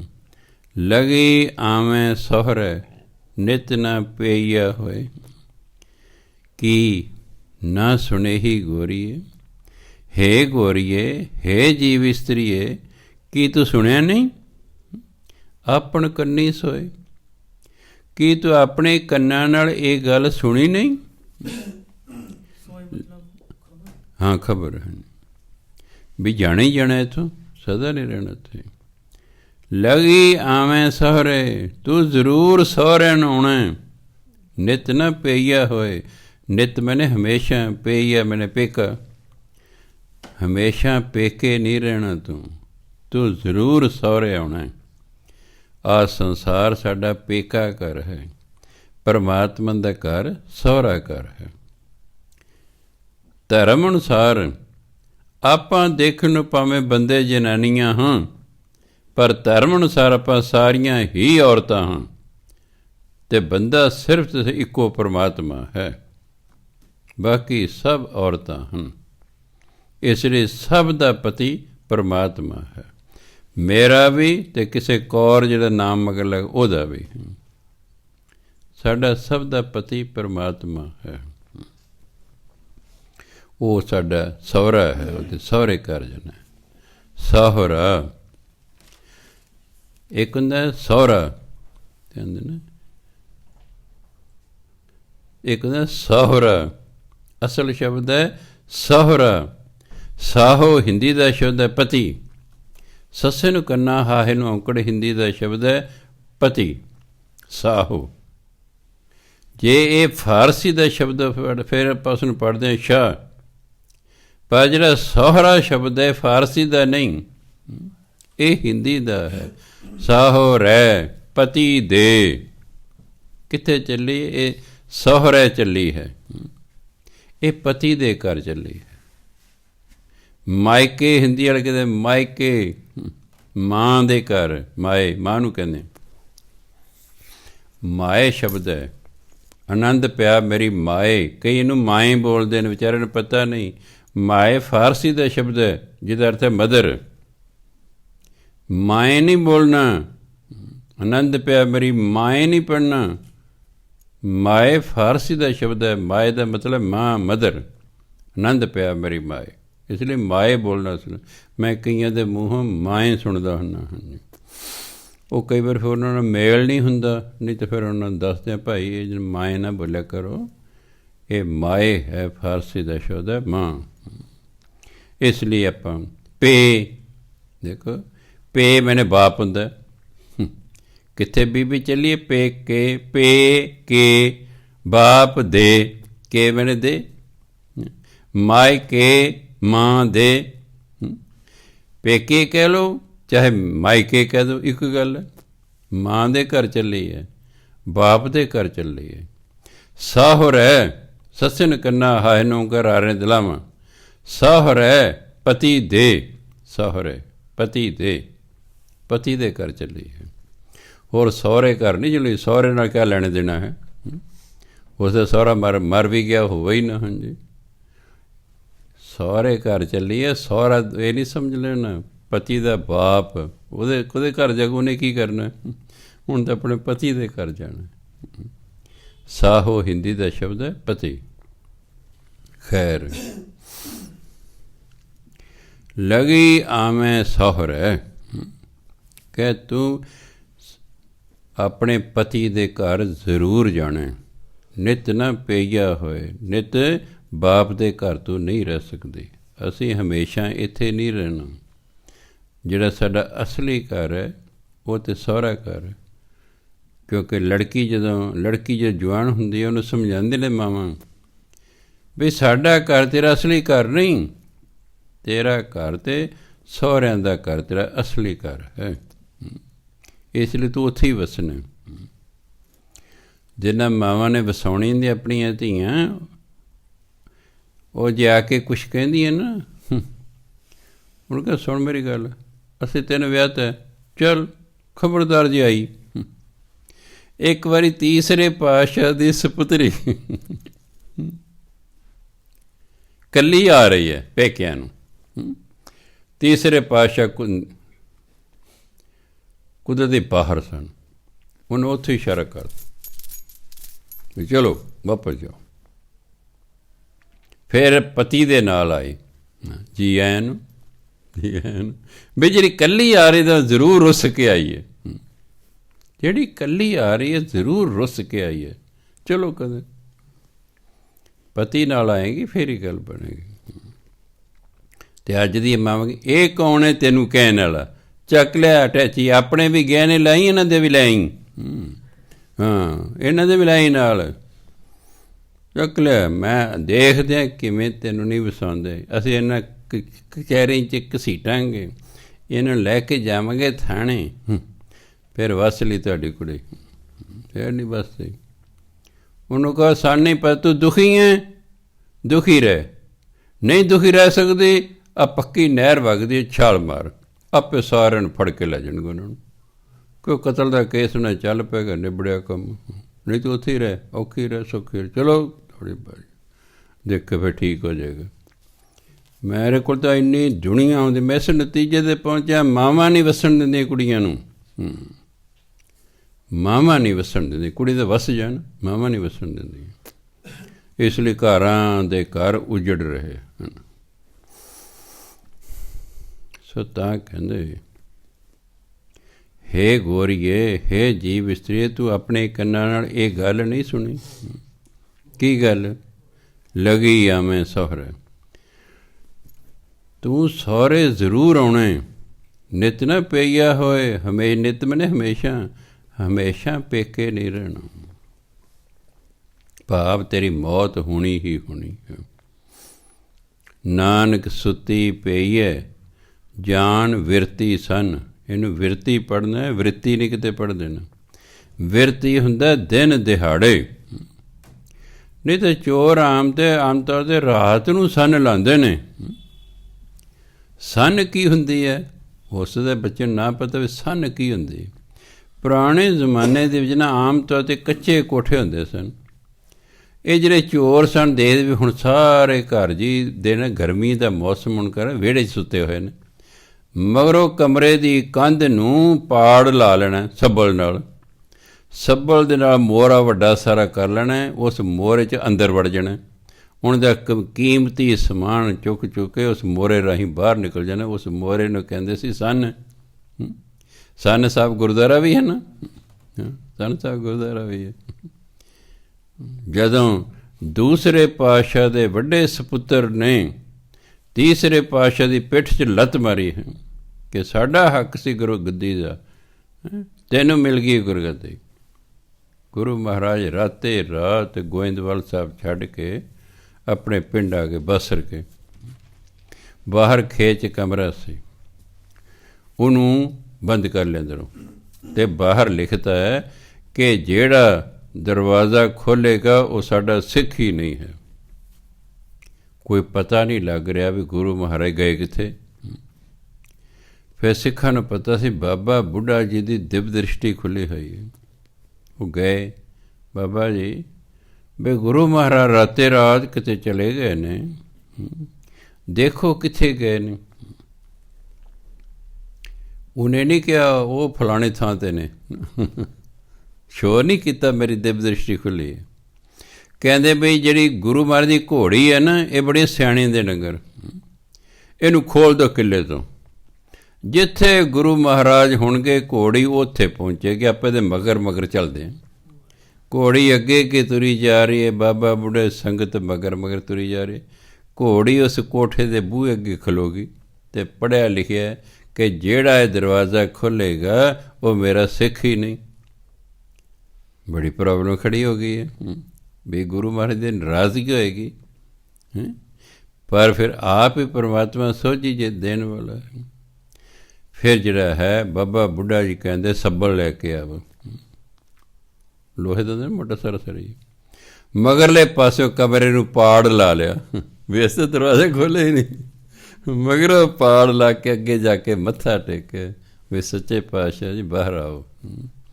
ਉਹ ਬੜੇ ਖੁਸ਼ ਹੋਏ ਵੀ ਹਾਂ ਦਰਵਾਜ਼ਾ ਵੀ ਨਹੀਂ ਖੋਲ੍ਹਿਆ ਅਤੇ ਅੰਦਰ ਵੀ ਆ ਗਿਆ। ਜਦ ਮੈਂ 1974 'ਚ ਗਿਆ ਸੀ ਉੱਥੇ, ਉਹ ਬਿਲਕੁਲ ਉਸੇ ਤਰ੍ਹਾਂ ਹੀ ਸੀ ਪਾੜ। ਉਹਦੇ ਵਿੱਚ ਜਿਹੜਾ ਪਤਲਾ ਬੰਦਾ ਸੀ ਉਹ ਲੰਘ ਸਕਦਾ, ਜਿਹੜਾ ਥੋੜ੍ਹਾ ਜਿਹਾ ਮੋਟਾ ਸੀ ਉਹਦੇ ਵਿੱਚੋਂ ਨਹੀਂ ਸੀ ਲੰਘ ਸਕਦਾ। ਕਈ ਸਾਲਾਂ ਬਾਅਦ ਮੈਂ ਫਿਰ ਜਦੋਂ ਗਿਆ, ਉਹ ਵੱਡਾ ਸਾਰਾ ਮੋਹਰਾ ਕਰਕੇ ਪਲਸਤਰ ਕੀਤਾ ਹੋਇਆ, ਹੁਣ ਜਿਹਦੀ ਮਰਜ਼ੀ ਵਿੱਚੋਂ ਲੰਘ ਜਾਓ ਜੀ ਆਰਾਮ ਨਾਲ। ਅਤੇ ਉੱਥੇ ਲਿਖਿਆ ਹੋਇਆ ਜਿਹੜਾ ਸੰਨ ਸਾਹਿਬ ਦੇ ਵਿੱਚੋਂ ਲੰਘੇਗਾ ਉਹਦੀ 84 ਕੱਟੀ ਜਾਏਗੀ, ਉਹ ਮੁਕਤ ਹੋ ਜਾਏਗਾ। ਮੈਨੂੰ ਤਾਂ ਮੌਜ ਹੀ ਬੜੀ ਹੈ, ਸਾਰੇ ਹੀ ਲੰਘ ਸਕਦੇ ਨੇ। ਸ਼੍ਰੋਮਣੀ ਕਮੇਟੀ ਨੇ ਖੁੱਲ੍ਹਾ ਸਾਰਾ ਕਰਤਾ ਵੀ ਲਓ। ਪਹਿਲਾਂ ਉਸ ਦੇ ਲਈ ਇੱਟਾਂ ਉਖੜੀਆਂ ਹੋਈ ਸਨ, ਦਿਸ ਰਹੀਆਂ ਸੀ ਵੀ ਹਾਂ ਵਾਕਈ ਪਾੜ ਲੱਗਾ ਹੋਇਆ। ਹੁਣ ਤਾਂ ਉਹਨੂੰ ਕੋਈ ਗਿਣਦਾ ਹੀ ਨਹੀਂ ਪਾੜ ਲੱਗਿਆ ਹੋਇਆ ਹੈ। ਹੁਣ ਤਾਂ ਵੱਡਾ ਸਾਰਾ ਆਲਾ ਜਿਹਾ ਬਣਾ ਕੇ ਪਲਸਤਰ ਕੀਤਾ, ਵਧੀਆ ਬਣਾਇਆ ਹੈ, ਆਰਾਮ ਨਾਲ ਲੰਘ ਜਾ ਵਿੱਚੋਂ ਦੀ। ਖੈਰ, ਸੋ ਗੁਰੂ ਮਹਾਰਾਜ ਕਹਿੰਦੇ ਨਾਨਕ ਸੁੱਤੀ ਪਈਏ, ਜਾਨ ਵਿਰਤੀ ਸਨ। ਇਹ ਸਨ ਪੜ੍ਹਦੇ ਨੰਨੇ ਦੇ ਪਰ 'ਚ ਹਾਹਾ ਲੱਗੇ। ਗੁਣਾ ਗਵਾਈ ਗੰਠੜੀ, ਅਵਗਣ ਚੱਲੀ ਬਨ, ਨਾਨਕ ਸੁੱਤੀ ਪਈ ਹੈ। ਇਹ ਜੀਵ ਇਸਤਰੀ ਪੇਕੇ ਸੁੱਤੀ ਹੋਈ ਹੈ, ਭਾਵ ਅਗਿਆਨਤਾ ਦੀ ਨੀਂਦ ਵਿੱਚ ਹੈ। ਇੱਕ ਤਾਂ ਉਹ ਸੌਣਾ ਜਿਹੜਾ ਆਪਾਂ ਰਾਤ ਨੂੰ ਸੌਂਦੇ ਹਾਂ, ਇੱਕ ਜਦੋਂ ਅਸੀਂ ਅਗਿਆਨੀ ਹੁੰਦੇ ਹਾਂ ਉਹਨੂੰ ਵੀ ਸੌਣਾ ਕਹਿੰਦੇ ਨੇ। ਗਿਆਨਵਾਨ ਭਾਵੇਂ ਸੁੱਤਾ ਹੋਇਆ ਉਹ ਜਾਗ ਰਿਹਾ ਹੈ, ਅਗਿਆਨੀ ਜਾਗਦਾ ਭਾਵੇਂ ਉਹਨੂੰ ਸੁੱਤਾ ਹੋਇਆ ਕਹਿੰਦੇ ਨੇ। ਇਹ ਪੇਕੇ ਘਰ ਦੇ ਵਿੱਚ ਸੁੱਤੀ ਹੋਈ ਹੈ। ਜਾਣ ਵਿਰਤੀ ਸੰਨ, ਇਹਦਾ ਸਮਝੋ ਦਿਨ ਦਿਹਾੜੇ ਉਹਦੇ ਘਰ ਨੂੰ ਸੰਨ ਲੱਗ ਗਈ ਹੈ। ਚਲੋ ਜੇ ਰਾਤ ਨੂੰ ਸੁੱਤੇ, ਰਾਤ ਨੂੰ ਸੰਨ ਲੱਗਦੀ ਤਾਂ ਕਹਿੰਦਾ ਠੀਕ ਹੈ ਚੋਰਾਂ ਨੇ ਲਾ ਦਿੱਤੇ, ਦਿਨ ਦਿਹਾੜੇ ਸੰਨ ਲੱਗ ਗਈ ਹੈ। ਦਿਨ ਦਿਹਾੜੇ ਭਾਵ ਹੁਣ ਸੰਨ ਕਿਸ ਨੇ ਲਾਈ? ਸੰਸਾਰੀ ਚੋਰ ਨੇ ਨਹੀਂ। ਇਹ ਸਾਡੀ ਜਿਹੜੀ ਬੁਰਾਈਆਂ ਨੇ ਅੰਦਰ ਔਗਣ, ਕਿਉਂਕਿ ਜਦੋਂ ਅਸੀਂ ਅਗਿਆਨੀ ਹੋਵਾਂਗੇ ਸਾਡੇ ਅੰਦਰ ਔਗਣ ਹੋਣਗੇ। ਇਹ ਔਗਣ ਨੇ, ਇਹ ਸੰਨ ਲਾ ਕੇ ਸਾਡੇ ਅੰਦਰ ਵੜ ਗਏ ਨੇ, ਅੰਦਰ ਵੜ ਗਏ ਨੇ। ਇਹ ਫਿਰ ਕਰਦੇ ਕੀ ਨੇ? ਜਿਹੜਾ ਸਾਡੇ ਕੋਲ ਥੋੜ੍ਹਾ ਬਹੁਤਾ ਨਾਮ ਧਨ ਹੁੰਦਾ ਹੈ, ਚੰਗਿਆਈ ਕੋਈ ਹੁੰਦੀ ਹੈ, ਗੁਣ ਜਿਹੜੇ ਹੁੰਦੇ ਨੇ, ਉਹਨਾਂ ਸਾਰਿਆਂ ਦੀ ਚੋਰੀ ਕਰ ਲੈਂਦੇ ਨੇ ਅਤੇ ਅਸੀਂ ਖਾਲੀ ਹੱਥ ਹੋ ਜਾਂਦੇ ਹਾਂ। ਇਹ ਕਹਿੰਦੇ ਨਾਨਕ ਸੁੱਤੀ ਪਈਏ ਜਾਣ ਵਿਰਤੀ ਸੰਨ, ਪੇਕੇ ਸੁੱਤੀ ਹੋਈ ਹੈ। ਐਂ ਸਮਝੋ ਕਿ ਇਹਦੇ ਜਿਹੜਾ ਦਿਨ ਦਿਹਾੜੇ ਕਿਸੇ ਨੇ ਸੰਨ ਲਾ ਲਈ ਹੈ। ਗੁਣਾ ਗਵਾਈ ਗੰਠੜੀ, ਉਹ ਸੰਨ ਲੱਗਣ ਨਾਲ ਕੀ ਹੋ ਗਿਆ? ਜਿਹਨਾਂ ਗੁਣਾਂ ਦੀ ਗੰਠੜੀ ਸੀ, ਗੁਣਾਂ ਦੀ ਗਠੜੀ ਕੋਲ ਸੀ, ਉਹ ਚੋਰ ਲੈ ਗਏ, ਉਹ ਚੋਰ ਲੈ ਗਏ। ਉਹ ਕਾਮ ਕ੍ਰੋਧ ਲੋਭ ਮੋਹ ਹੰਕਾਰ ਲੈ ਗਏ। ਉਹ ਅਵਗਣ ਚੱਲੀ ਬਨ, ਅਤੇ ਬਾਕੀ ਔਗਣ ਰਹਿ ਗਏ। ਉਹਨਾਂ ਦੀ ਗਠੜੀ ਬੰਨ੍ਹ ਕੇ ਹੁਣ ਫਿਰ ਤੋਂ ਤੁਰੀ ਹੈ, ਅਤੇ ਨਾਲ ਲੈ ਗਏ ਔਗਣ, ਅਤੇ ਅੱਗੇ ਫਿਰ ਛਿੱਤਰ ਪੈਣੇ ਹੀ ਪੈਣੇ ਜਮਦੂਤਾਂ ਦੇ। ਗੁਣ ਇੱਥੇ ਗੁਆ ਗਈ, ਜਿਹੜੇ ਔਗਣ ਰਹਿ ਗਏ ਉਹ ਨਾਲ ਲੈ ਗਏ। ਔਗਣਾਂ ਦੀ ਗੰਠੜੀ ਬੰਨ੍ਹ ਕੇ ਕਹਿੰਦੇ ਨਾਲ ਲੈ ਜਾਂਦੀ ਹੈ। ਸੋ ਤਤ ਸਾਰ ਕੀ ਹੈ ਕਿ ਧਨ ਹੈ, ਜਵਾਨੀ ਹੈ, ਫੁੱਲ ਹੈ। ਇਹ ਤਾਂ 4 ਦਿਨ ਦੇ ਪ੍ਰਾਹੁਣੇ ਨੇ। ਠੀਕ ਹੈ, ਸੋਹਣੇ ਲੱਗਦੇ ਨੇ, ਪਰ 4 ਦਿਨ ਦੇ ਪ੍ਰਾਹੁਣੇ ਨੇ। ਜਿਹੜਾ ਥੋੜ੍ਹੇ ਦਿਨਾਂ ਦਾ ਪ੍ਰਾਹੁਣਾ ਹੈ, ਫਿਰ ਉਹਦੇ ਨਾਲ ਕੀ ਪਿਆਰ ਪਾਉਣਾ ਹੈ? ਤਾਂ ਇਹ ਕਹਿੰਦੇ ਮੁਸਾਫਰ ਨਾਲ ਪਿਆਰ ਨਹੀਂ ਪਾਈਦਾ ਹੁੰਦਾ। ਕੋਣ ਦੇ ਅੱਗੇ ਚਲੇ ਜਾਣਾ ਹੈ। ਤੁਹਾਡੇ ਘਰ ਕੋਈ ਮੁਸਾਫਰ ਠਹਿਰ ਗਿਆ, ਤੁਸੀਂ ਉਹਦੇ ਨਾਲ ਪਿਆਰ ਪਾਓਗੇ ਤਾਂ ਸਵੇਰੇ ਚਲਿਆ ਜਾਏਗਾ। ਇਸ ਲਈ ਇਹਨਾਂ ਨਾਲ ਪਿਆਰ ਨਹੀਂ ਪਾਉਣਾ ਹੈ। ਇਹ ਥੋੜ੍ਹੇ ਦਿਨਾਂ ਦੇ ਪ੍ਰਾਹੁਣੇ ਨੇ। ਅਤੇ ਉਦਾਹਰਨ ਦਿੱਤੀ ਹੈ ਕਿਵੇਂ? ਕਿ ਜਿਵੇਂ ਚਪਾਈ ਦੇ ਪੱਤੇ ਹੁੰਦੇ ਨੇ, ਸਮਾਂ ਪਾ ਕੇ ਮੁਰਝਾ ਜਾਂਦੇ ਨੇ ਅਤੇ ਫਿਰ ਸੁੱਕ ਸੜ ਜਾਂਦੇ ਨੇ। ਕਹਿੰਦੇ ਹੁਣ ਤੇਰੇ ਕੋਲ ਜਵਾਨੀ ਹੈ, ਜਵਾਨੀ ਦਾ ਨਵਾਂ ਨਵਾਂ ਜੋਸ਼ ਹੈ। ਹੁਣ ਕਹਿੰਦੇ ਰੱਬੀ ਪਿਆਰ ਦਾ ਆਨੰਦ ਮਾਣ ਲਓ, ਕਿਉਂਕਿ ਦਿਨ ਥੋੜ੍ਹੇ ਜ਼ਿੰਦਗੀ ਦੇ ਰਹਿ ਗਏ ਨੇ। ਇਹ ਤੇਰਾ ਸਰੀਰ ਰੂਪੀ ਚੋਲਾ ਵੀ ਸਮਾਂ ਪਾ ਕੇ ਪੁਰਾਣਾ ਹੋ ਜਾਣਾ ਹੈ। ਫਿਰ ਉਦਾਹਰਨ ਦੇ ਵੀ ਜਿਹੜੇ ਮੇਰੇ ਰੰਗਲੇ ਪਿਆਰੇ ਸੱਜਣ ਸਨ, ਉਹ ਵੀ ਕਬਰਾਂ 'ਚ ਜਾ ਕੇ ਪੈ ਗਏ ਨੇ। ਕਹਿੰਦੇ ਮੈਂ ਵੀ ਦੋ ਚਿੱਤੀ ਹੋ ਜਾਂਗੀ ਜਦੋਂ ਇਸ ਸੰਸਾਰ 'ਤੇ ਮੇਰਾ ਜੀਅ ਨਹੀਂ ਕਰਨਾ ਜਾਣ ਨੂੰ, ਪਰ ਮੈਨੂੰ ਜਾਣਾ ਪੈਣਾ, ਇਸ ਲਈ ਮੈਂ ਰੋਂਦੀ ਜਾਵਾਂਗੀ। ਫਿਰ ਕਹਿੰਦੇ ਹੇ ਗੋਰੀਏ, ਹੇ ਜੀਵ ਇਸਤਰੀਏ, ਤੂੰ ਕੰਨਾਂ ਨਾਲ ਇਹ ਗੱਲ ਨਹੀਂ ਸੁਣੀ ਕਿ ਤੂੰ ਜ਼ਰੂਰ ਸਹੁਰੇ ਜਾਣਾ, ਤੂੰ ਸਦਾ ਪੇਕੇ ਨਹੀਂ ਰਹਿ ਸਕਦੀ, ਤੂੰ ਜ਼ਰੂਰ ਮਰਨਾ, ਤੂੰ ਸਦਾ ਜਿਉਂਦੀ ਨਹੀਂ ਰਹਿ ਸਕਦੀ। ਪਰ ਇਹ ਜੀਵ ਇਸਤਰੀ ਸੁੱਤੀ ਹੋਈ ਹੈ। ਇਹ ਅਗਿਆਨਤਾ ਦੀ ਨੀਂਦ ਵਿੱਚ ਹੈ। ਜਿਹੜੇ ਕਾਮ ਕ੍ਰੋਧ ਲੋਭ ਮੋਹ ਹੰਕਾਰ, ਇਹ ਚੋਰ ਨੇ, ਇਹਨਾਂ ਨੇ ਸੰਨ ਲਾ ਲਈ ਹੈ ਅਤੇ ਇਹ ਹੈਗੀ ਸੁੱਤੀ ਪਈ। ਇਹਦੇ ਜਿੰਨੇ ਗੁਣਾਂ ਦੀ ਗੰਠੜੀ ਸੀ ਨਾ, 2 ਗੰਠੜੀ ਸਣੇ ਦੇ ਕੋਲ, ਇੱਕ ਗੁਣਾਂ ਦੀ ਗੰਢ, ਇੱਕ ਔਗੁਣਾਂ ਦੀ ਗੰਢ। ਗੁਣਾਂ ਦੀ ਗੰਢ ਉਹ ਲੈ ਗਏ ਅਤੇ ਬਾਕੀ ਰਹਿ ਗਏ ਔਗੁਣਾਂ ਦੀ ਗੰਢ। ਕਹਿੰਦੇ ਉਹ ਗੰਢ ਹੁਣ ਚੱਕ ਕੇ ਅਗਲੇ ਦੇਸ਼ ਨੂੰ ਜਾ ਰਹੀ ਹੈ। ਅਤੇ ਫਿਰ ਜਿਹਦੇ ਕੋਈ ਔਗਣ ਹੀ ਔਗਣ ਹੋਣਗੇ, ਉਹਨੂੰ ਫਿਰ ਪਰਮਾਤਮਾ ਦੇ ਦਰ 'ਤੇ ਸਜ਼ਾ ਤਾਂ ਮਿਲਣੀ ਹੀ ਮਿਲਣੀ ਹੈ। ਇਸ ਲਈ ਅਸੀਂ ਗੁਣ ਗ੍ਰਹਿਣ ਕਰਨੇ ਨੇ, ਗੁਣ ਹੀ ਇਕੱਠੇ ਕਰਨੇ ਨੇ। ਪਰਮਾਤਮਾ ਦੇ ਨਾਮ ਜਪੀ ਜਾਓ, ਜਪੀ ਜਾਓ, ਜਪੀ ਜਾਓ। ਪਰਮਾਤਮਾ ਦੀ ਗੁਣ ਹੀ ਗੁਣ ਨੇ, ਉਹ 'ਚ ਔਗਣ ਹੀ ਕੋਈ ਨਹੀਂ। ਅਤੇ ਗੁਰਬਾਣੀ ਜੈਸਾ ਸੇਵੈ ਤੈਸੋ ਹੋਵੇ। ਜਿਹੋ ਜੇ ਨੂੰ ਤੁਸੀਂ ਯਾਦ ਕਰਦੇ ਰਹੋਗੇ, ਕਰਦੇ ਰਹੋਗੇ, ਕਰਦੇ ਰਹੋ, ਸਮਾਂ ਪਾ ਕੇ ਤੁਸੀਂ ਉਹਦੇ ਵਰਗੇ ਹੋ ਜਾਓਗੇ। ਅਤੇ ਪਰਮਾਤਮਾ ਗੁਣ ਹੀ ਗੁਣ ਨੇ। ਵਾਹਿਗੁਰੂ ਵਾਹਿਗੁਰੂ ਵਾਹਿਗੁਰੂ ਕਰਦਾ ਕਰਦਾ ਗੁਣਵਾਨ ਹੋਈ ਜਾਂਦਾ, ਹੋਈ ਜਾਂਦਾ, ਹੋਈ ਜਾਂਦਾ, ਅਤੇ ਔਗਣ ਫਿਰ ਆਪਣੇ ਆਪ ਖਤਮ ਹੋ ਜਾਂਦੇ ਨੇ। ਜਦੋਂ ਇੱਕ ਚੀਜ਼ ਵੱਧਦੀ ਹੈ, ਦੂਜੀ ਘਟਣੀ ਸ਼ੁਰੂ ਹੋ ਜਾਂਦੀ ਹੈ। ਜਿਵੇਂ ਜਦੋਂ ਬੁਢਾਪਾ ਵੱਧਦਾ, ਜਵਾਨੀ ਘਟਣੀ ਸ਼ੁਰੂ ਹੋ ਜਾਂਦੀ ਹੈ। ਜਦੋਂ ਗੁਣ ਵੱਧਦੇ ਨੇ, ਔਗਣ ਘਟਣੇ ਸ਼ੁਰੂ ਹੋ ਜਾਂਦੇ, ਕੁਦਰਤੀ ਹੈ। ਇੱਕ ਚੀਜ਼ ਵੱਧਦੀ ਹੈ, ਦੂਜੀ ਆਪਣੇ ਆਪ ਘਟਦੀ ਜਾਂਦੀ ਹੈ। ਕੋਈ ਸਮਾਂ ਸੀ, ਜਿਵੇਂ ਤੁਸੀਂ ਜਵਾਨੀ ਸੁਣਦੇ ਆ, ਮੈਂ ਵੀ ਗਾਣੇ ਸੁਣਦਾ ਹੁੰਦਾ ਸੀ। ਸਮਾਂ ਪਾ ਕੇ ਵਿਚਾਰ ਬਦਲ ਗਏ, ਇਸ ਪਾਸੇ ਨੂੰ ਲੱਗ ਗਏ। ਜਿੰਨੀਆਂ ਗਾਣੇ ਦੀ ਕੈਸਟ ਸੁਣ, ਉਹ ਉਹਨਾਂ ਕੋਲ ਲੈ ਗਿਆ, ਜਿਹੜੇ ਰਿਕਾਰਡ ਕਰਦੇ ਨੇ। ਮੈਂ ਭਈ ਇਹ ਨਾ ਸ਼ਬਦ ਭਰ ਦੇ, ਉਹਨੇ ਮਸ਼ੀਨ 'ਚ ਪਾਈ ਕੈਸਟ, ਉਹ ਚੱਲਣੀ ਸ਼ੁਰੂ ਹੋ ਗਈ। ਸ਼ਬਦ ਉਹਦੇ ਉੱਤੇ ਚੜ੍ਹ ਰਿਹਾ ਕੈਸਟ, ਜਿਹੜਾ ਗਾਣਾ ਆਪਣਾ ਮਿਟਦਾ ਜਾ ਰਿਹਾ। ਸ਼ਬਦ ਭਰਿਆ ਜਾ ਰਿਹਾ, ਜਿਹੜਾ ਵਿੱਚ ਗਾਣਾ ਸੀ ਉਹ ਆਪਣੇ ਆਪ ਮਿਟਦਾ ਜਾ ਰਿਹਾ। ਇਸ ਲਈ ਜਿਉਂ ਜਿਉਂ ਅਸੀਂ ਨਾਮ ਜਪਦੇ ਜਾਂਦੇ ਹਾਂ, ਸਾਡੇ ਅੰਦਰ ਗੁਣ ਵੱਧਦੇ ਜਾਂਦੇ ਨੇ, ਔਗਣ ਆਪਣੇ ਆਪ ਹੀ ਘੱਟ ਜਾਂਦੇ ਨੇ। ਅਤੇ ਇੱਕ ਦਿਨ ਗੁਣ ਹੀ ਗੁਣ ਕੋਲ ਰਹਿੰਦੇ ਨੇ, ਔਗਣ ਖਤਮ ਹੋ ਜਾਂਦੇ ਨੇ। ਅਤੇ ਜੇ ਅਸੀਂ ਨਾਮ ਨਹੀਂ ਜਪਦੇ ਤਾਂ ਦਿਨੋਂ ਦਿਨ ਸਾਡੇ ਔਗਣ ਵੱਧਦੇ ਜਾਂਦੇ ਨੇ, ਗੁਣ ਘਟਦੇ ਜਾਂਦੇ ਨੇ। ਅਤੇ ਇੱਕ ਦਿਨ ਆਏਗਾ ਸਿਰਫ ਔਗਣ ਹੀ ਔਗਣ ਕੋਲ ਰਹਿ ਜਾਣਗੇ, ਗੁਣ ਕੋਈ ਹੋਏਗਾ ਹੀ ਨਹੀਂ। ਅਤੇ ਜਦੋਂ ਅਸੀਂ ਔਗਣਾਂ ਦੀ ਗੰਠੜੀ ਬੰਨ੍ਹ ਕੇ ਜਾਵਾਂਗੇ ਪਰਮਾਤਮਾ ਦੇ ਦਰਬਾਰ 'ਚ, ਫਿਰ ਉੱਥੇ ਸਜ਼ਾ ਮਿਲਣੀ ਹੀ ਮਿਲਣੀ ਹੈ। ਸੋ ਸਤਿਕਾਰਯੋਗ ਸਾਧ ਸੰਗਤ ਜੀ, ਵਾਹਿਗੁਰੂ ਜੀ ਕਾ ਖਾਲਸਾ, ਵਾਹਿਗੁਰੂ ਜੀ ਕੀ ਫਤਿਹ।